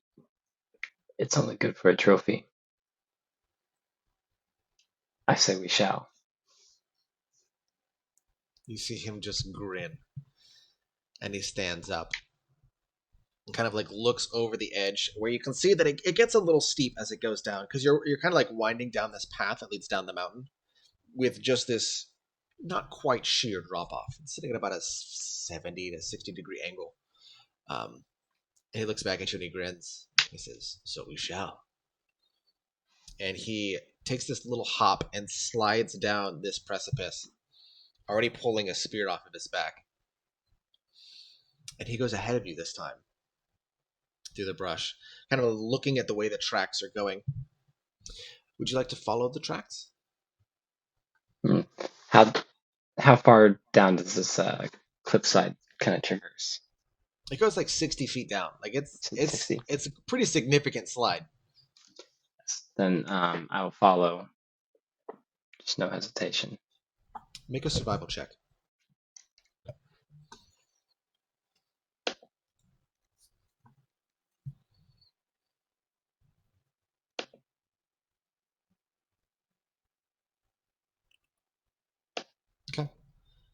With an 8, you get down towards the bottom of this little ravine that you found yourselves in, and you can see that your companion is kind of like looking at the tracks, trying to make sense of them. He says, "Come here, take a look at this," and he points off the direction the tracks are going. He says, "The tracks lead this way, but if he's hunting, his prey should be over there, where the game trail is. What do you think?" I think if we take some high ground by where the prey is going to be, then we wait. We wait. Kind of nods and stands back up, and you can see that he's just built. I mean, he's half orc, just like yourself. He's got finely honed instincts, and as he quickly lopes through this field, well, not really a field, it's a ravine. You see him look towards the mountain on this other side, kind of point at a little outcropping, maybe 20 yards up. He says, "I think that'd be a good spot. We can see everything that comes through this area. If it comes, we can attack it from above."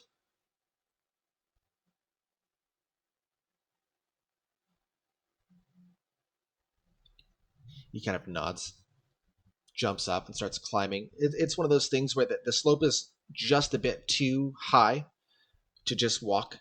So he starts like hand over hand, crawling on all fours almost to get up there, and perches on his feet, kind of crouched down with a spear in one hand, leaving enough room on this precipice for you to join him. He says, "Tell me,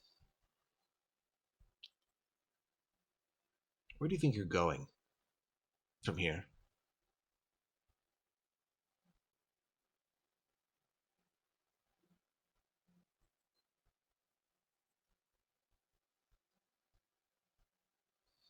"I can't hear you if you're talking."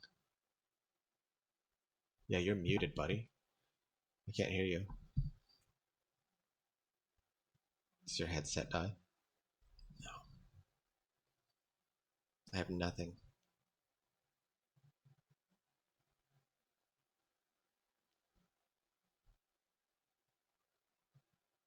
We might have a technical difficulty here. Hold on.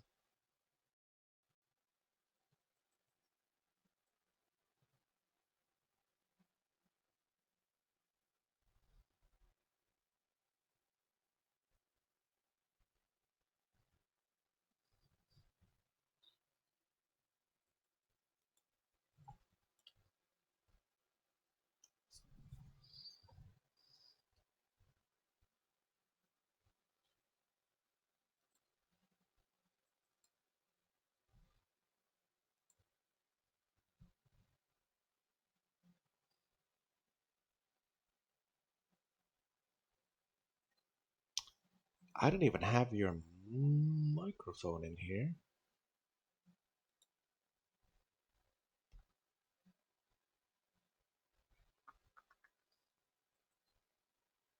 Yeah, it's not registering your microphone anymore. No, you're right here. Okay.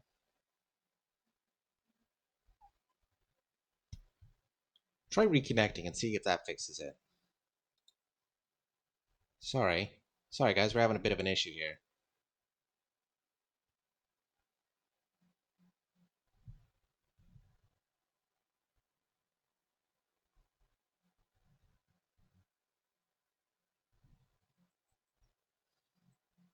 On the bright side, the new art fix is awesome.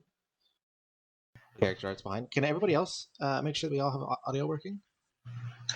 Hello? Yeah, okay, everybody else sounds good. Well, Mafuyu's quiet. Yeah, Mafuyu has no audio. Are you muted? I don't know if I am. There we go. I Okay. was. So everybody else is good. Okay. It's been a minute. I was just making sure. I know. I'm getting to you. Sorry. No, Lot of- you're lot good. of- Trust lot me. of I deeds. am thrilled for once to be the one listening on everyone else's dreams.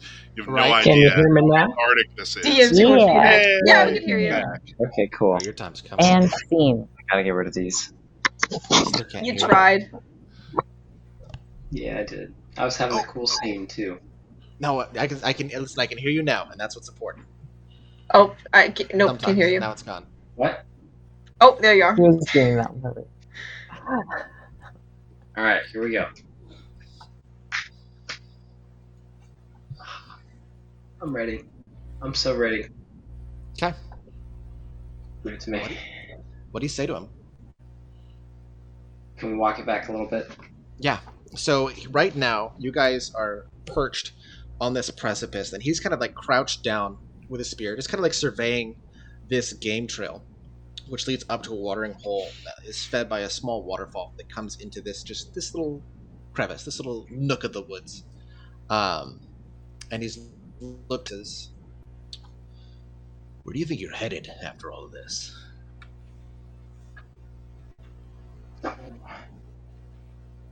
After our time in this clan? Yeah. What do you want?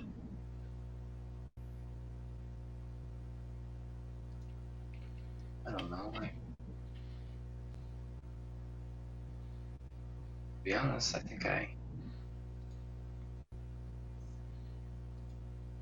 just wanted to be quiet. I want to live alone, and don't worry, coming after me. Quiet, eh? Hmm. That might be nice.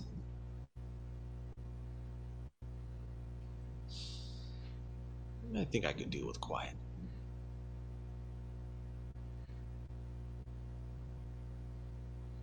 You know, we've been on the run one way or another for so long. It's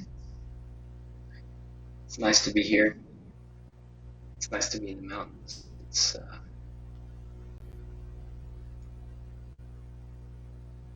I feel it. I feel this. I feel it calling me. This is home.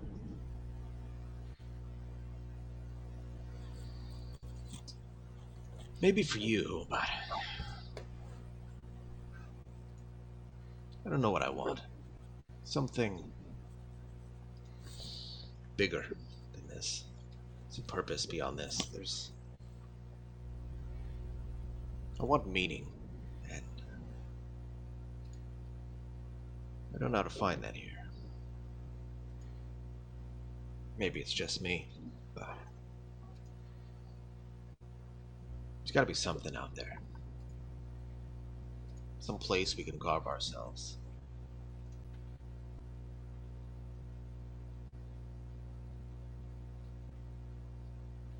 It's the thing. It's always been the difference between us. You are always looking to make your mark on something.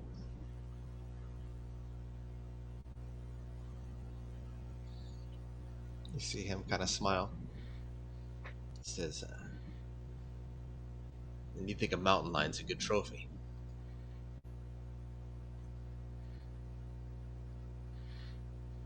I think it's stupid, but I love you. You know, you're my brother. Yeah. You see him kind of chuckle. He puts a hand on your shoulder. One of those just really endearing, like, just soft moments that you guys have. He says, well, one day let's find something that's not steel. We'll hunt that till we have what we're looking for. You see him kind of look down at the ravine, and you watch him focus in as this creature lopes into view quietly off the far side of the ravine. And it's this mountain lion that you guys have been looking for. And you see him look over at you and put his finger to his lips and point to it. And that's the last thing you'll remember.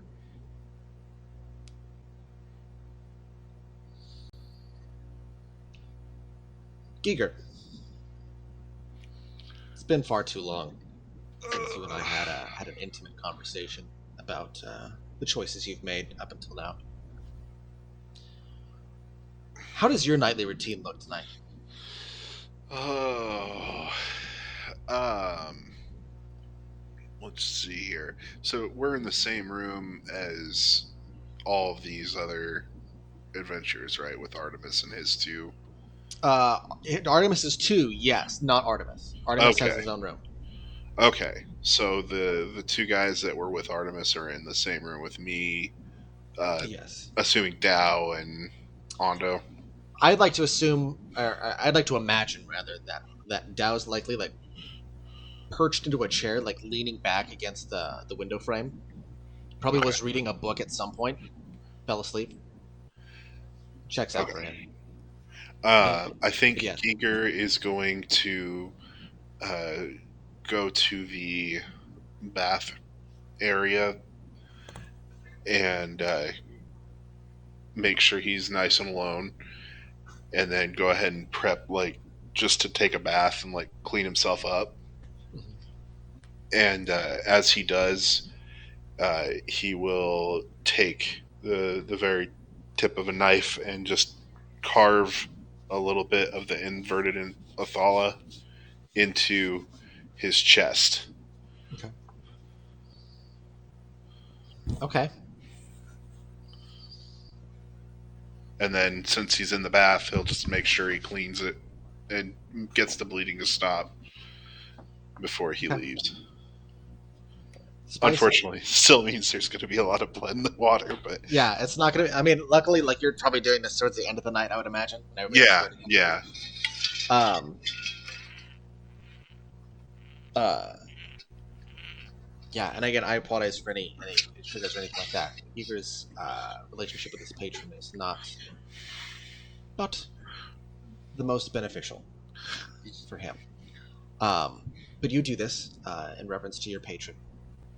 Take some time to clean off. Make sure that you're okay. Like re-don your clothes, and as you do this, you can just feel these marks that are on your back that your patron sent you, just aching.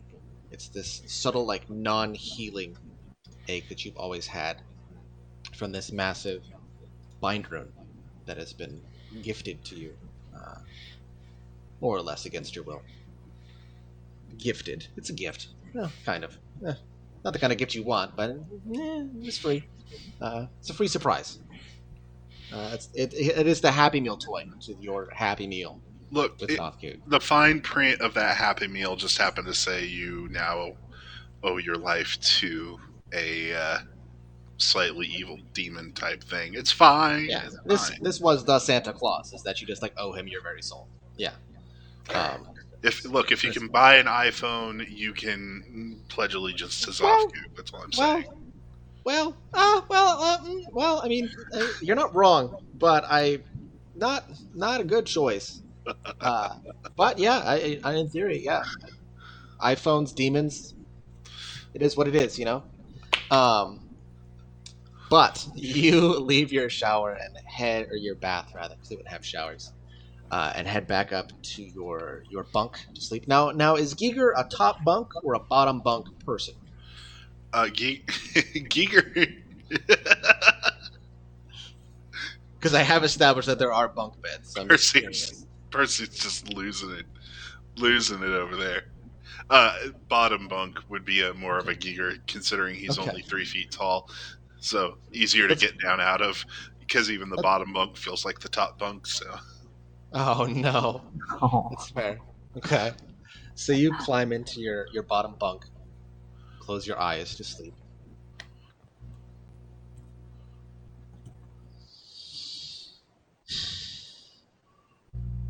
And when you open your eyes again, you find yourself in a field. You're surrounded by this gently blowing grass, the sound of birds in the air. And you're standing on this massive stone circle. You've been here many times. And as you watch from out of the stone grows these columns that grow to support the roof of this structure that you've come to know and love and fear and despise. You know what you are. And you look, and exactly as you'd expect it, you see the handle of your hacked weapon buried in the floor. As you focus on it and see it there, all the sound of the blowing grasses and the birds and the sounds of any forest life or any life fades. What are you doing?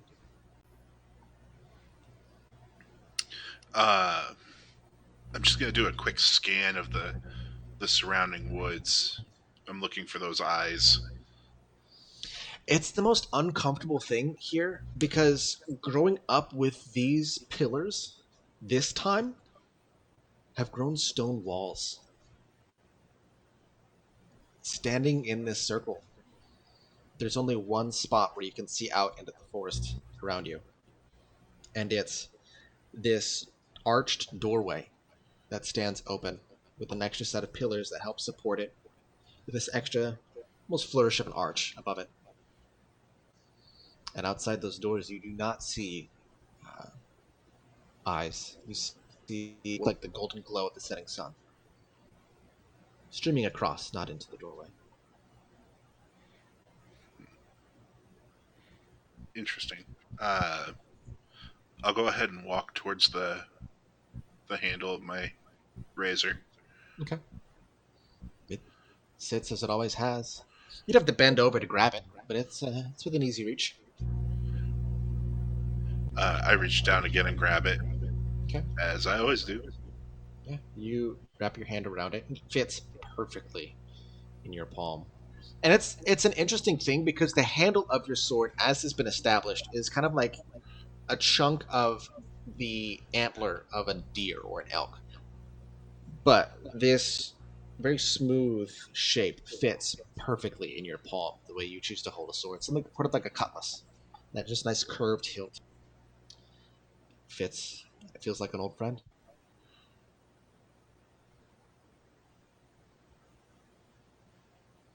And any chain on it this time? I mean, you haven't pulled it out yet, but Oh, you want to pull it out? Yeah, I'm pulling it Okay. out. Yeah. Yeah. You reach down and start to tug, and feel it catch just a little bit. And you hear what feels like a gasp of pain from underneath the floor. And you see a little crack start on the floor.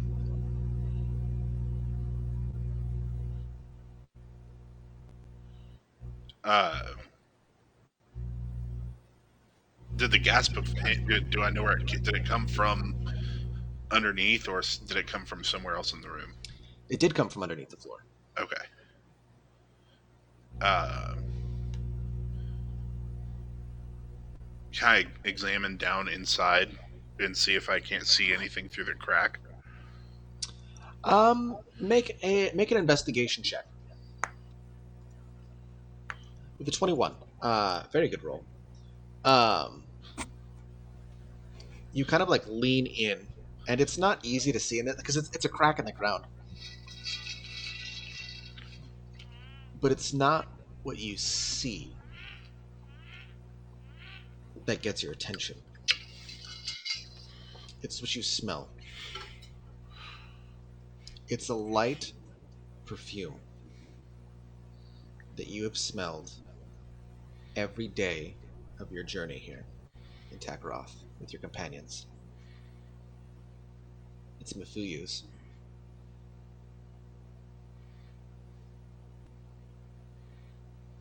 As you look into this crack, you see just a trickle of seeping blood.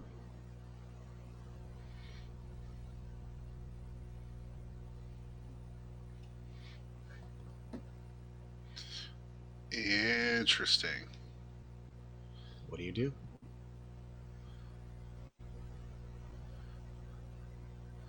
Um, You do not have the sword fully out of the stone, for the record. I'm assuming that you've stopped after it started to yeah, resist. yeah. No, it's not. How far out is it right now? Just an inch or so.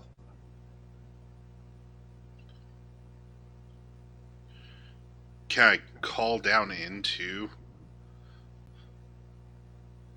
I Yeah, guess what do I you say? can. Yeah.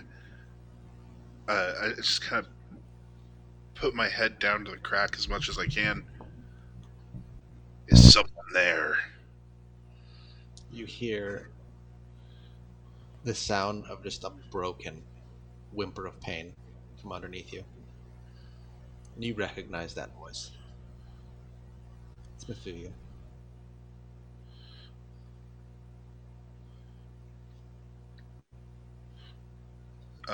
He'll. So I guess I'm going to look around first of all. Is there anything else around? Is it just the razor inside the Just hole in the you, ground? this room, and a razor, and a notch that fits that sword just perfectly.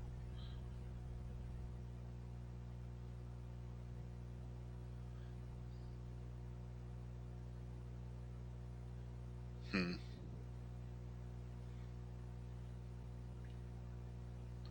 What are you doing?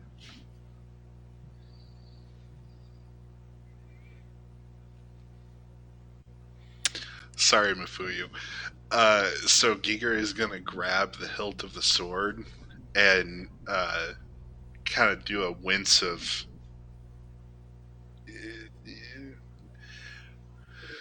regret almost, but mostly just doesn't know what else he could do because, I mean, if there's a sword stuck in Mafuyu, he's got to pull it out anyway.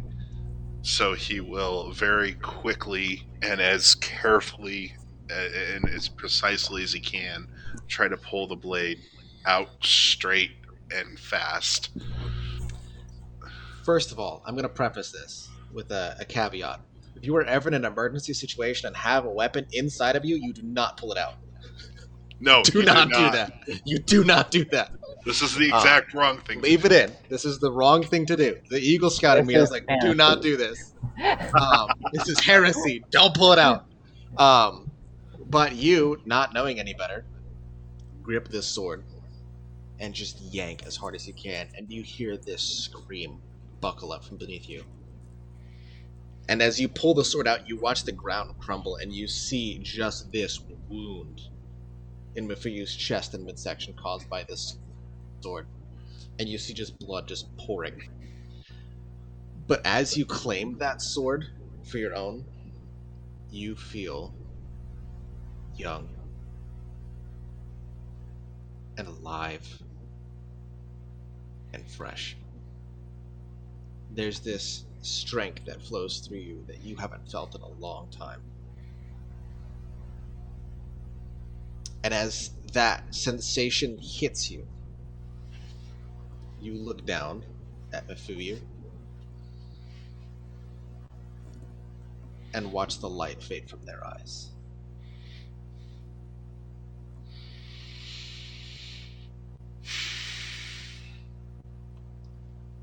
What do you do? Oh, man.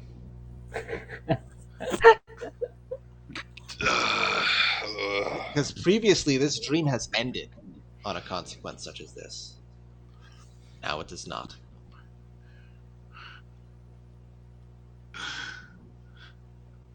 Ondo gets a hunting trip. Giger gets a horrible acid trip. I think Giger would drop down to Mafuyu and just kind of reach out and touch her face or neck to see if he could feel any life in her at all. It's not even that there's no life. It's going cold. Quickly. There's no pulse. And you can just feel just this emptiness flooding through them. It's like... This is going to get very dark again, I apologize. Bodies take a while to lower the temperature. Like that, you can actually tell how long a body's been there because of the temperature. The heat from Mafuyu's body fades like that. It is absolute. You've done. Mafuyu is gone.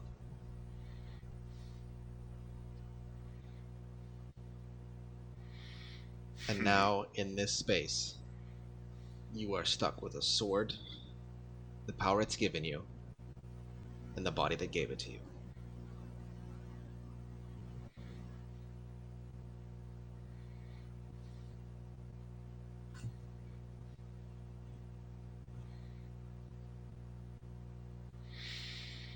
Yikes. No Zothkug anywhere, I take it. Nope. Not this time. But you didn't need Zothkug this time, did you?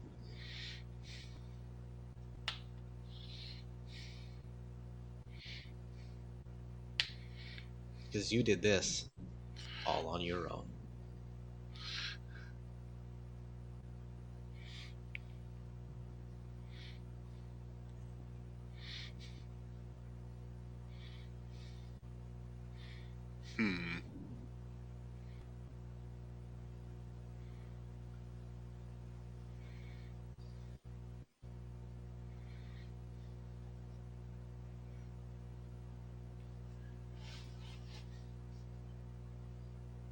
What do you do?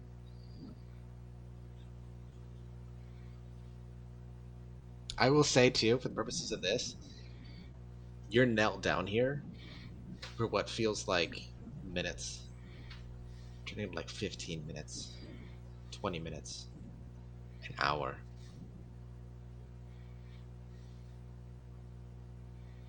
Just you and her.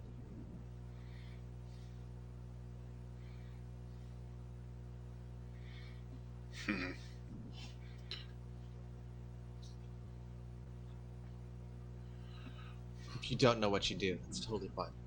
No, I mean, really, honestly, what Giger would do is, I mean, at this point, he's kind of in a weird shock. So I would say he's sitting knelt down there and just doesn't know how to proceed. Part of him wants to do one thing, and the other part wants to do another. So he's kind of conflicted and in a little bit of a daze. So I think eventually what he would do is stand up and see if he couldn't try and make some kind of grave or something for Mafuyu. Okay. And then once he had done his best to kind of give Mafuyu a proper little burial,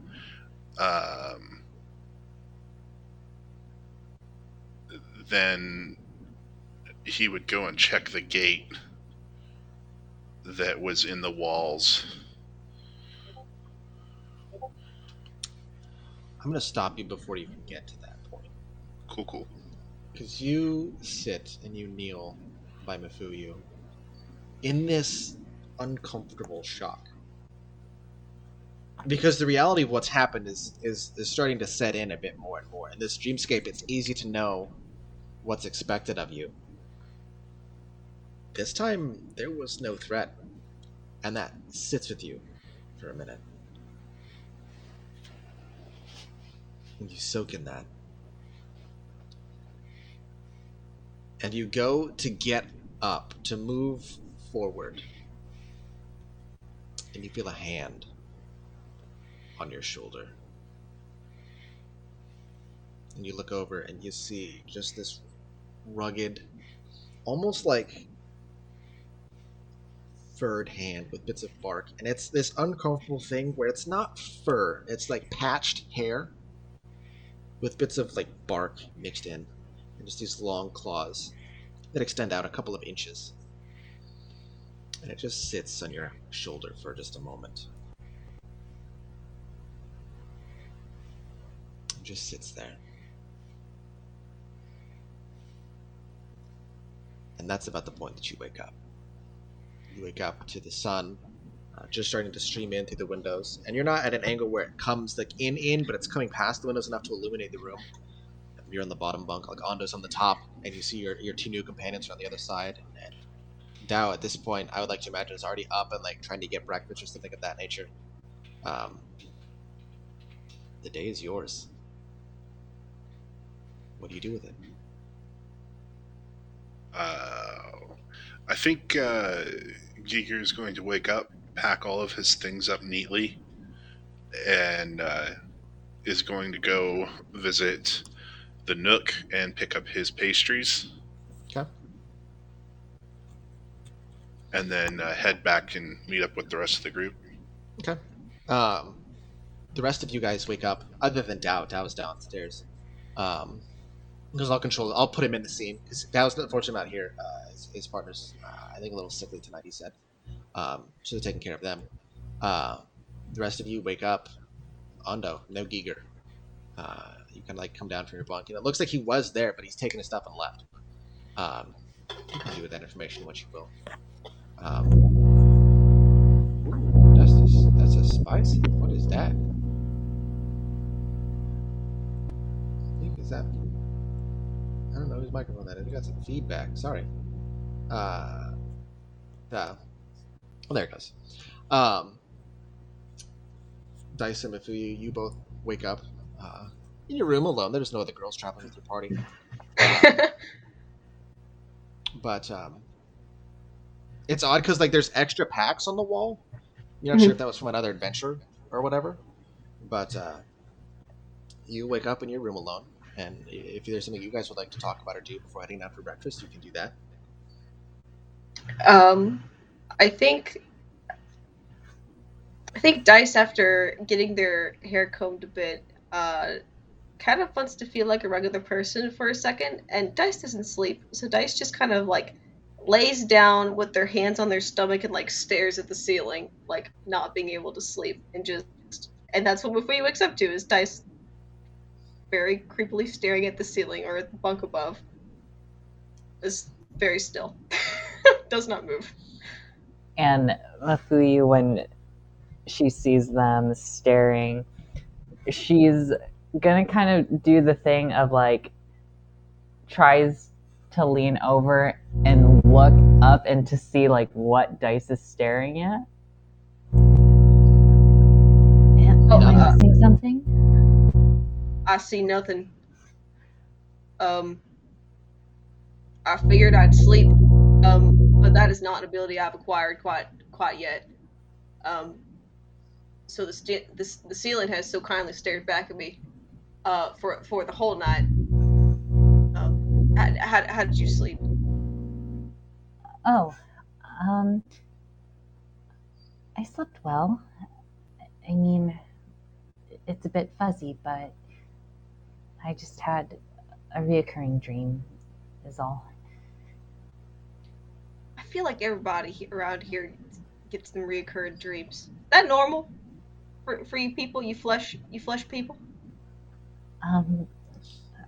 I suppose.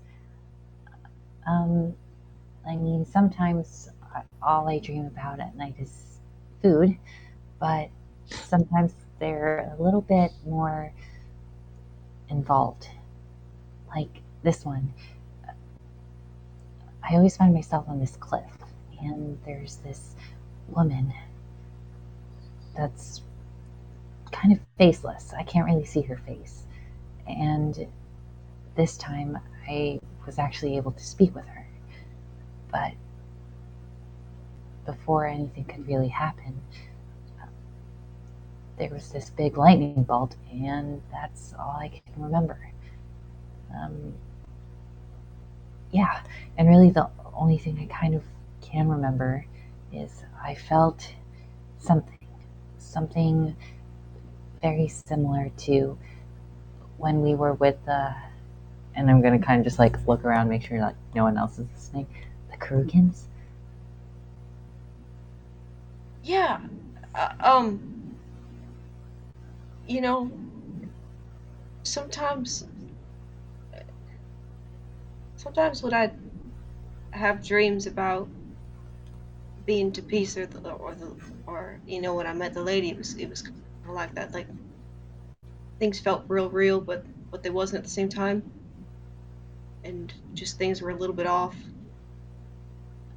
I mean, I remember when we went down and saw the mountain folk. They said something about you was getting cursed by somebody. It was they were a cleric of one of their other deities, I think. Hmm. Maybe you're seeing, maybe you're meeting somebody like I meet the lady. You think? I mean, stranger things have happened around these parts, so I met my god and then I turned into a lady, so I think it could be possible. Gotcha. Well, Did you ask her who she was? no, I probably should have.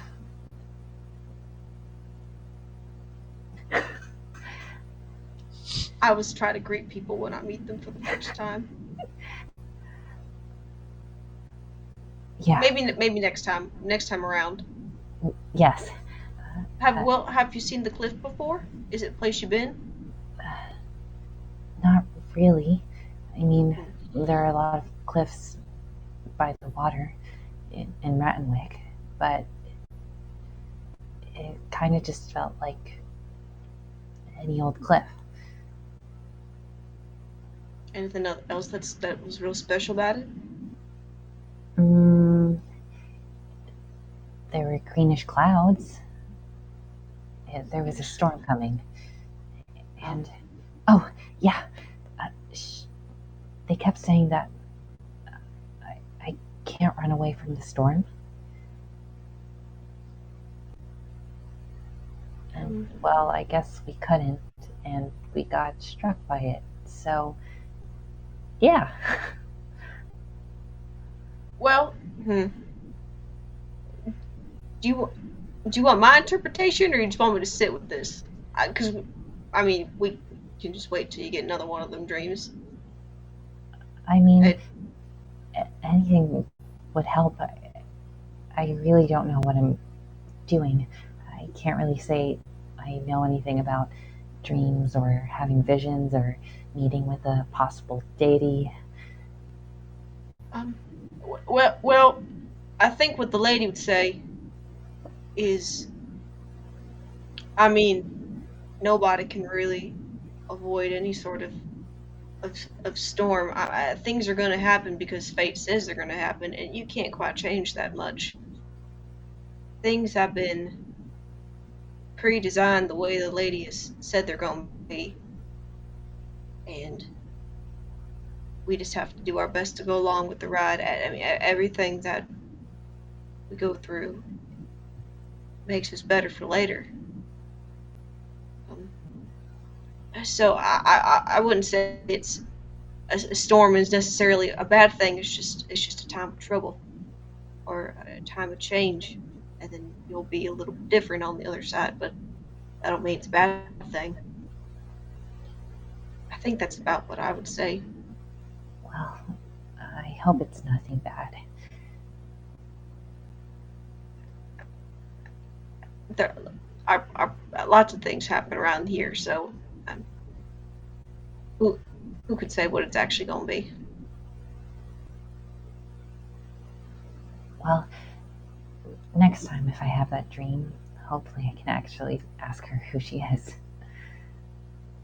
Yeah, it'll be all right. You got all of us, and you know we got friends in odd places. We'll be all right. We'll be here for you. I appreciate that.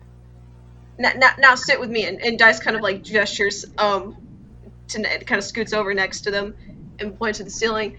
I think that one looks like a boat, and that one looks like a weevil, and it's just kind of like pointing at the cracks in the ceiling and pointing at the shapes. Okay, I can see it.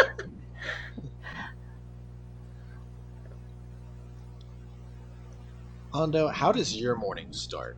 Realizing that Giger's not there. Everybody else is there. There's a couple extra packs on the wall. Assuming it's because you're new companions and like just with their gear there too. Sorry, you got a mouthful. The moment I said your name.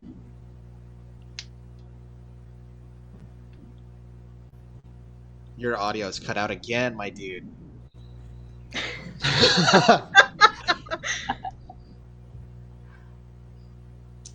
Okay, let me see here. I still have your incoming audio. Wait, Is this any better? Oh, we're good. yep.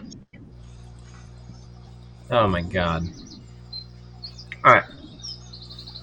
So I'm going to take the morning to really stretch. And, I'll eyeball the road up north, and I'm just looking, taking it in, purposefully avoiding Letitia. Gum, cold shoulder, my guy. I know. Go see your lady. What are you doing? Oh, it's fine. You want to just leave her hanging? So I'm going to go down and get some breakfast. Okay, yeah. Like you head your way downstairs, and I'm gonna take this moment, like steer us away and then steer us back in. Giger, you go to the Nook. Sorry, I know I thrust it upon you. Meet up with Corvor, and he has like a box of these pastries. He says, "Well, I've done the best I can. I hope they're to your liking. Feel free to stop by. Let me know. I'd be happy to make more. I can do that. So enjoy." And he hands them over to you, and they look decent. They don't look as good as Nahi had made. But he offers them to you, and you bring them back in. And as you enter in back into the inn, your party is there, kind of a gathering at that same table that they were at last night, getting ready for their day in the Hunter's Nest. You all kind of reconvene as Giger comes in with this box of pastries, with a little like inscription of like the Nook on the box. So like, there's a little bit of branding. Brings these pastries, and they're okay. They're not great. You know that Nahi put like a lot of time and attention into her pastries, which these don't have, but he did his best. But you have the morning to collect your pastries and prepare for your adventure. What would you do? The first time Dice tried any foods, it was from Nahi's bakery when she burnt all of them. So Dice is gonna take a pastry and kind of like put half it in their mouth and like try to taste it. And it tastes like pretty much nothing, and just kind of like takes the rest of it out of their mouth and kind of just puts it back down. To be fair, these are better than the burnt ones. These are better than the burnt ones. And They're not great, but they're not bad per se. I don't understand Mafuyu. Everything just kind of tastes mushy. Like it's just like a thing in my mouth. and as Mafuyu turns, she already has like one of them already like stuffed in her mouth, and then she kind of like sneakily puts another one of them just like in her kimono sleeve for later. The inside of her kimono is gotta be so sticky. That's a word. It is. Your sleeve is so sticky. Well, when you say it like that, it just makes it worse. Yeah, you tuck it away. What do you guys want to do today? Oh man, I forgot. Did we decide we were leaving like today, or is it like a couple days from today? That's the plan. Artemis kind of wanted to get it done as quickly as he can. But if you guys want a day, you can ask for a day. Okay. I mean, I think I'm good. So if we're on the job, then Giger would say we need to move soon. Artemis wants us to get things done quickly. On the way out, is there a place where I can potentially quickly stop by and get like potions? Yeah, the Nook might have a couple potions for you. Let's get some costs. Back to the Nook. Back to the Nook. The Walmart of the Crossroads. Lucky for you guys, he's awake this time. You know, because he got to sleep. All roads lead back to Walmart. All roads lead to the Nook. But yeah, you can drop by the Nook really quick on your way out. The same gentleman is there. This has been there the whole time. Says, looking for potions? I could do a couple potions. I have potions of healing that I could do for 55 gold pieces apiece. But they're quite good for their money. They'll do their job well. How many gold pieces? 55. Would I be able to get 3 of them? Sure. If you're getting 3, I could. Listen, you're a returning customer, and I do appreciate you. We've had some dealings before. I'll do a straight 150. Oh, thank you. That would be really appreciated. We're planning on going into the Silent Wood, so I just want to be prepared just in case if anything happens. Oh, you're with that group. Yes. Well, I think these will serve you quite well. And unfortunately, it is non-refundable, but if you need it, then you'll need it. But do the best you can. As always, I look forward to seeing you again. If there's anything else you need, I'm more than happy. We have caltrops. If you're looking for, I have a nice mess kit and a couple of spoons that are on sale today only. How much are the spoons? Well, I'll tell you what. If you buy I have 5 spoons. If you buy all 5 spoons, I'll give them to you. I could probably do a gold piece. My spoon is too big. No, my spoons are just right.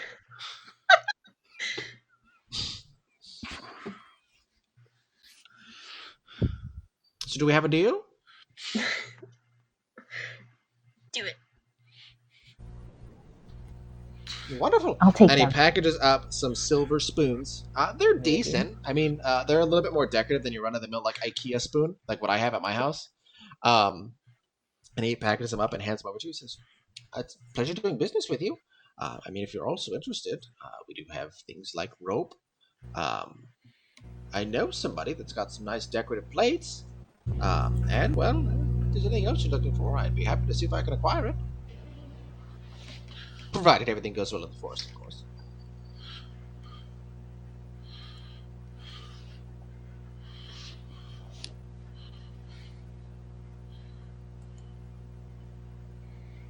All right, well, cool. If you need anything, you know where I am.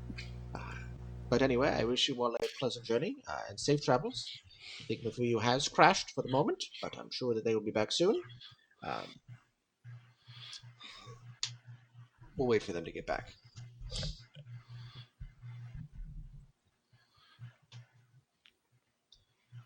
Hopefully they haven't.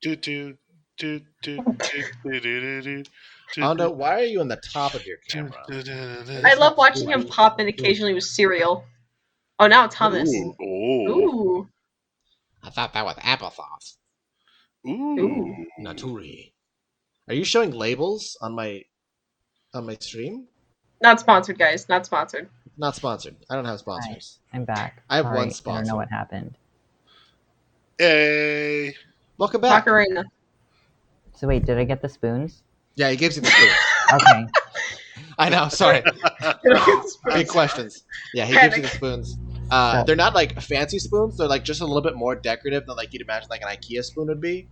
Okay. But they're nice. They're good spoons. Okay. He's offered if you or just anything else, like he's happy to see if you can acquire things. He knows a guy with some good plates. And he's got rope. He's got so much rope. He's got like at least 3 rope. Suspicious. The amount of rope this man has. I think I'm fine with the 3 healing potions and the 5 spoons. Well, if you change your mind, you know where I am. Well, I'll definitely be You don't back. move. Well, I look forward to it. In the meantime, like I said, if you think of anything you're looking for, I might know a way to get it. So just let me know. And safe travels to you. Thank you.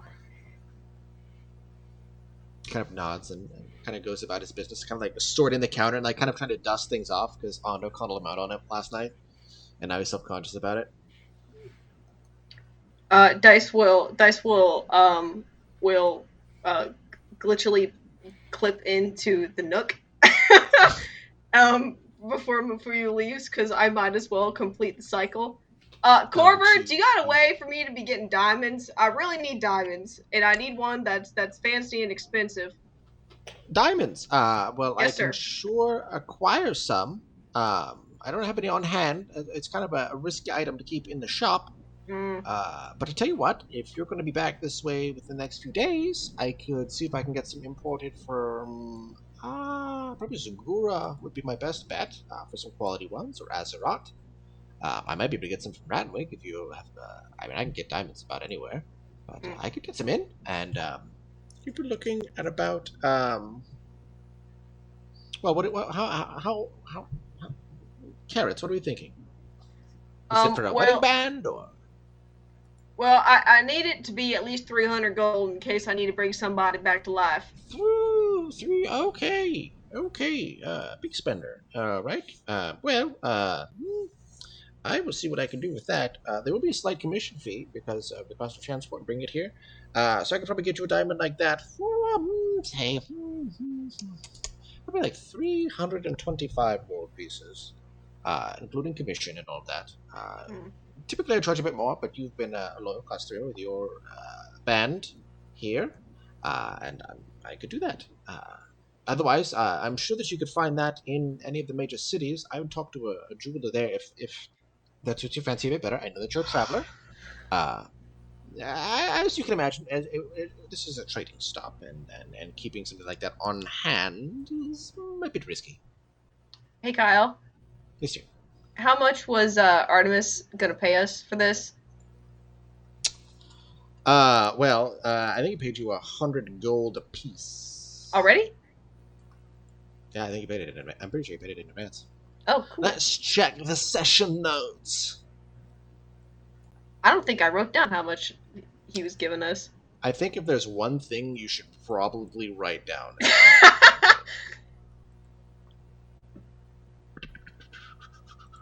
Turn to Azeroth. Yeah, I can find that out, but I'm pretty sure it was 100 gold pieces. Cool. With his quest.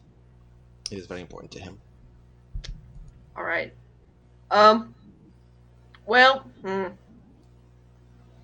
Funny story. I spent a lot of money on 3 platinum rings. So I am currently not. I am short on some funds.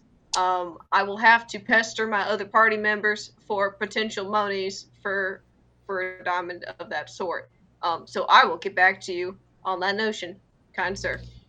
All right. Well, if you're looking to procure it, I would say your return customers. I could probably do half up front and cut you a little bit of a deal that way. So your total today to get a diamond within the next few days would probably be carry the 2. Probably be 175.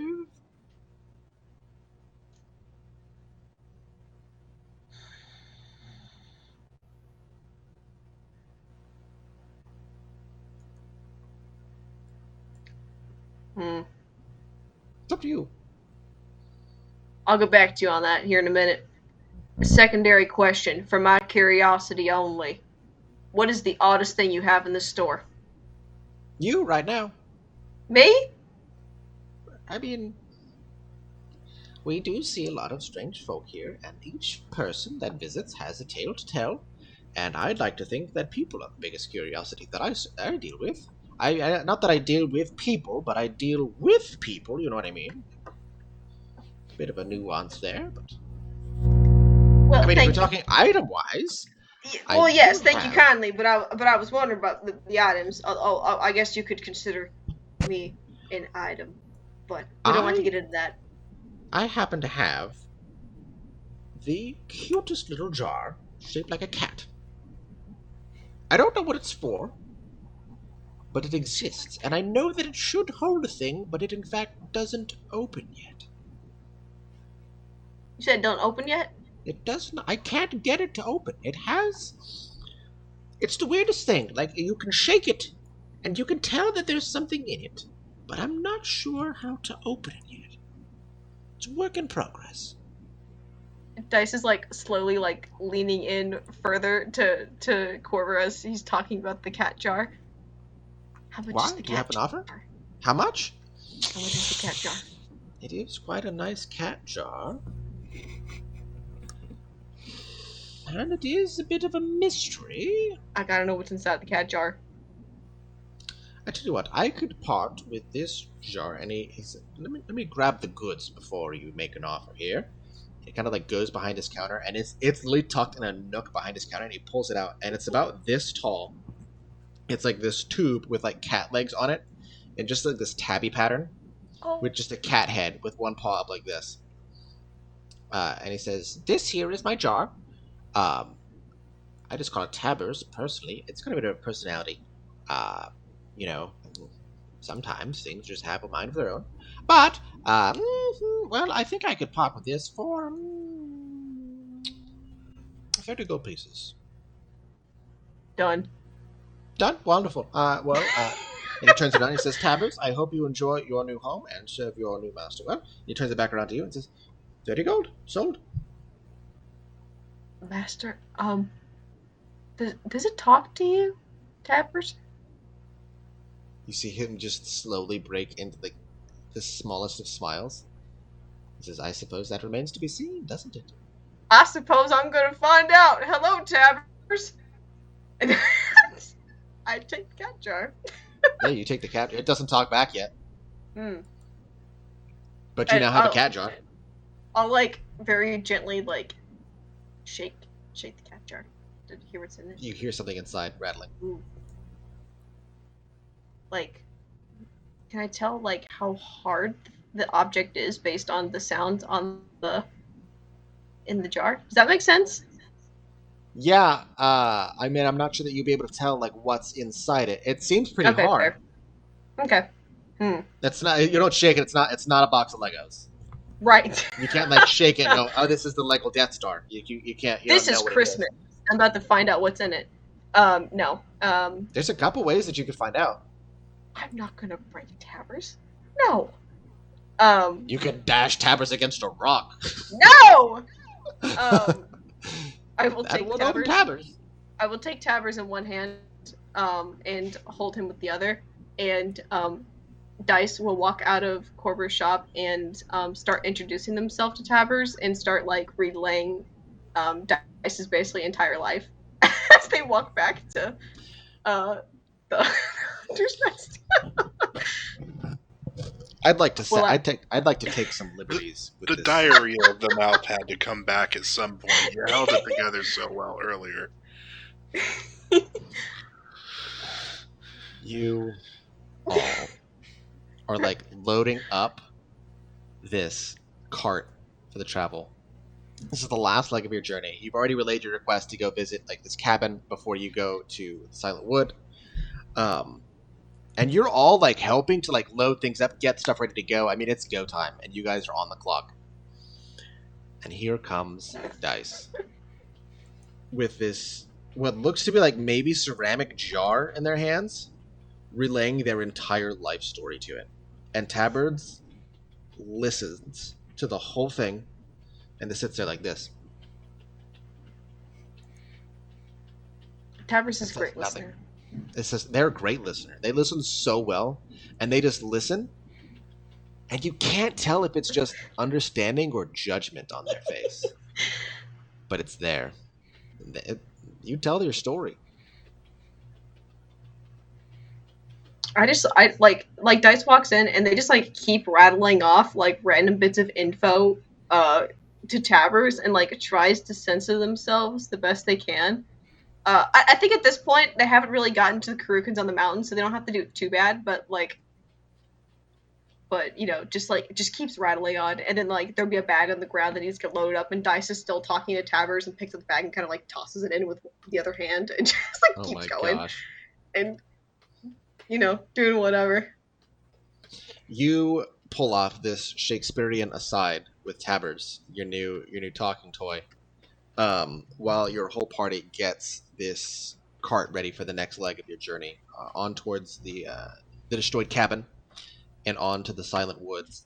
And as everybody starts like loading up on the cabin, I mean, some of you will be walking alongside it, onto the cart, not the cabin. C words, am I right?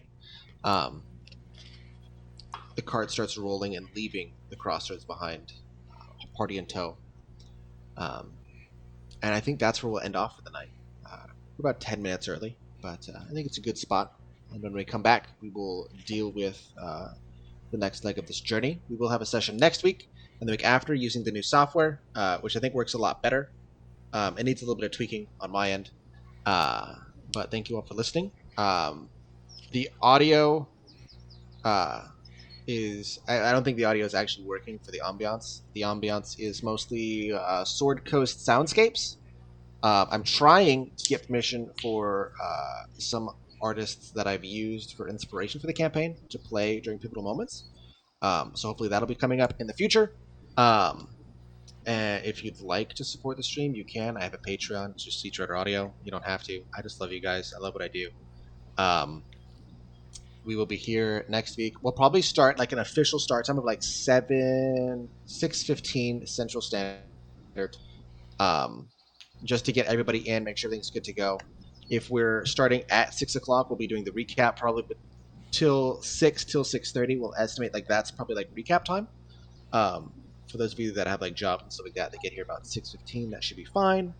And then next session, at the end of the session, actually, you know what? I'm gonna... Looking ahead, I think it'd be better to do it now. So, if you guys have a couple more minutes, let me send a text. Hey, Dannison. Tilt your Yeah. head the other way. Ah, it is you. It is you. I know it is. I'm lost. Dannison's your microphone is giving a little bit of feedback. Look up to the ceiling. Is there? Yeah. When you rotate your head just right, It's the sun anytime. catches it, and it like reverberates a little bit. It's just your amps. It's just your automatic, like, you have a glowing personality, and your microphone is catching on to that. There it is. It was doing it when you touched the You're thing. electric. Oogie boogie woogie oogie. It's the touch. It's doing it. It's touch? the Mafuyu What's that touch. Yeah. So I mentioned this at the start of my session. As a dungeon master, my goal is to make sure that everybody's having fun, and including the audience, but most importantly my players, because you guys are the reason I'm here. And every 10 sessions, I have what's called a 0.5. So we start with a session 0, we do 1, 2, 3, 4, 9, 10, 10.5, and I just touch base and see if you guys are happy with the direction of the campaign, see what you guys like to see less of, what you'd like to see more of, and just see what that is. So I'd love to open the floor for you guys. We are on stream right now. If you prefer to do this off stream, we can. I don't really mind either way.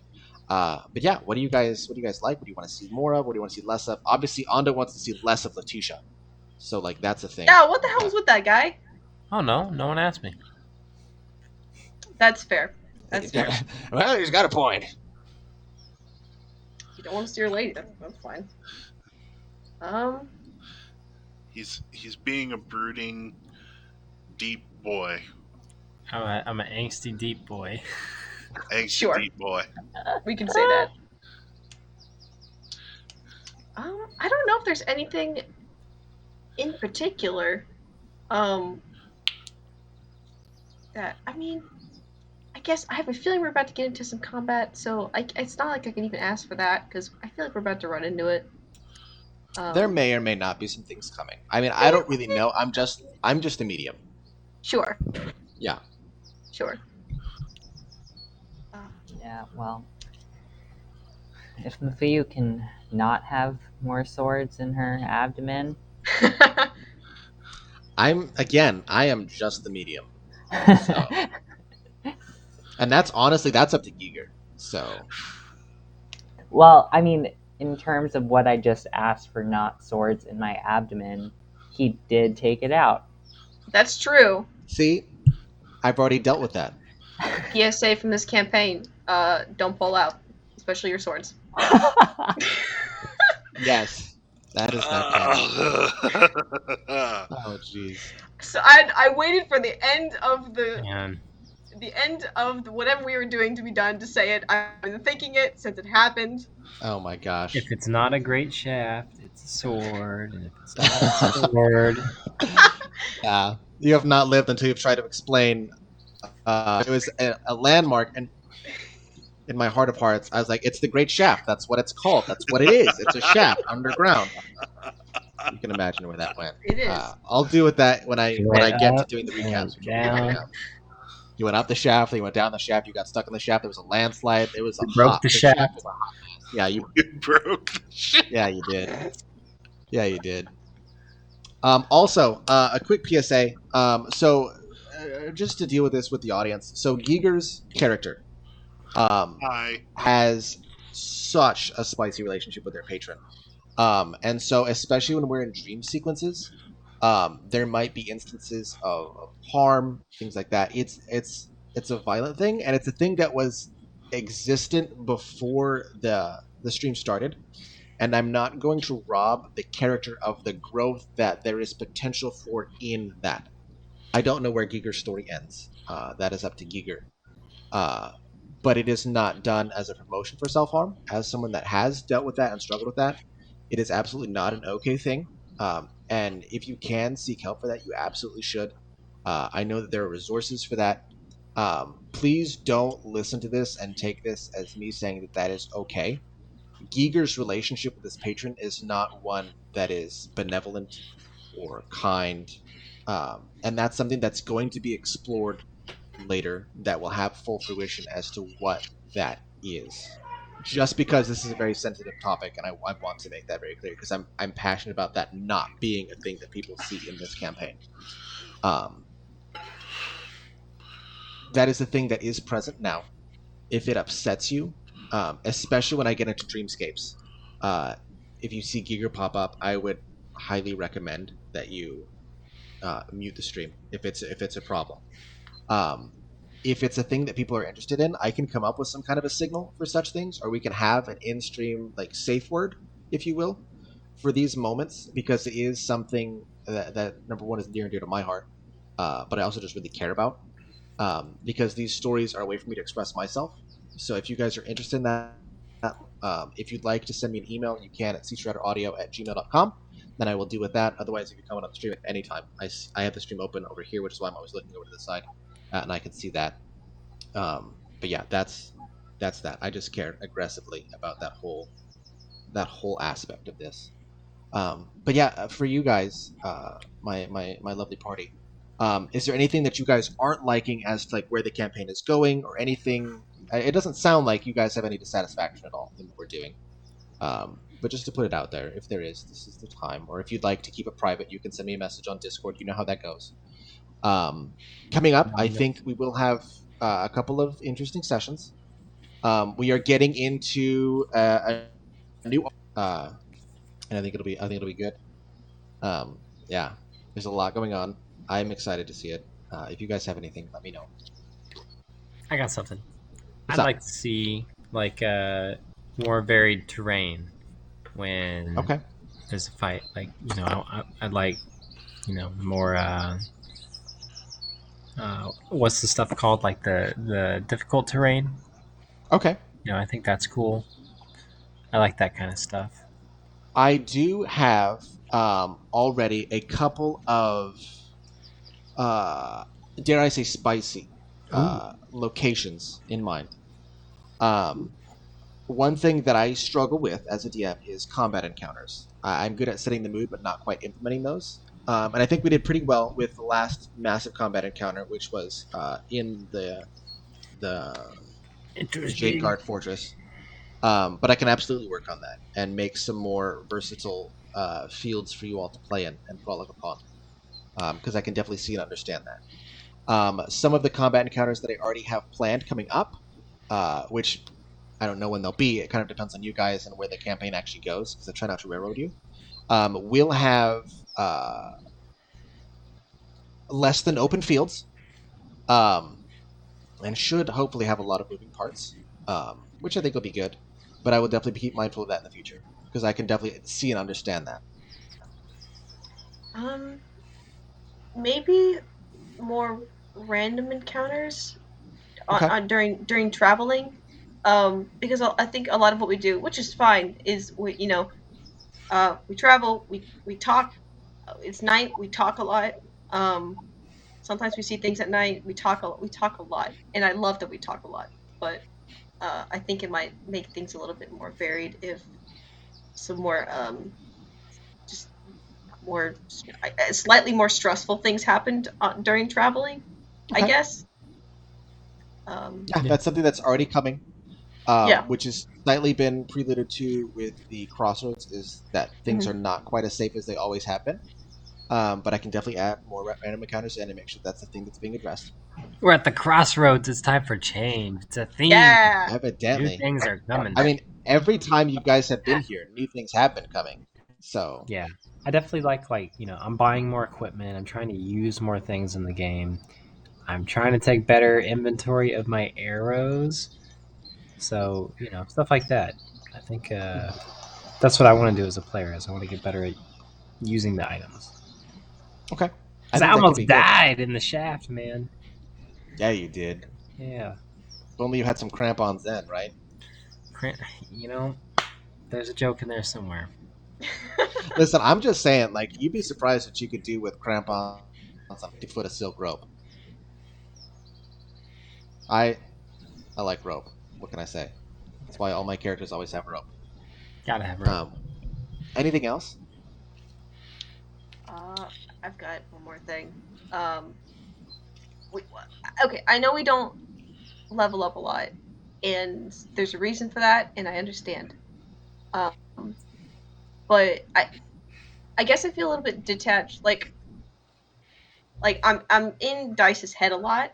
But I'm never looking at their character sheet because we don't use it too often. Okay. And I have this impulse to I want their character sheet to reflect the changes they're having in their brain, if that makes any sense. And Mhm. and because we don't level, we don't shift things around that often. It's just kind of like that's just does that make any sense? Does this make any sense? It does, but part of the issue with that specifically is that a lot of the sessions that we have are exceptionally roleplay heavy. Yeah. So whereas the last major level up you guys had was, if memory serves, the fight at the Jade Guard, which is the last major combat encounter you had. So there is more levels coming. It's just a Mhm. matter of getting to that because Okay. you guys have had a couple meetings since then, and then you guys are here. So I could definitely see and understand that, and I think that that is coming, and I will make sure that that is not something that is being forgotten about. Hey, my epic role playing is worth at least like 1 XP, right? Oh, I does far more than one. It's Awesome. priceless. It's like 3. But yeah, I love my lads. Um, you're all very good to me, and I love you lots. It's been so long. I've known you people for so long. It seems like. We've been going for over a year. Yeah, yeah. Okay, well, with that, I will conclude the session. I can do this and this. I hope you all have the best night, and to all Ooh, of that our was audience spicy. members that are watching, I hope you all have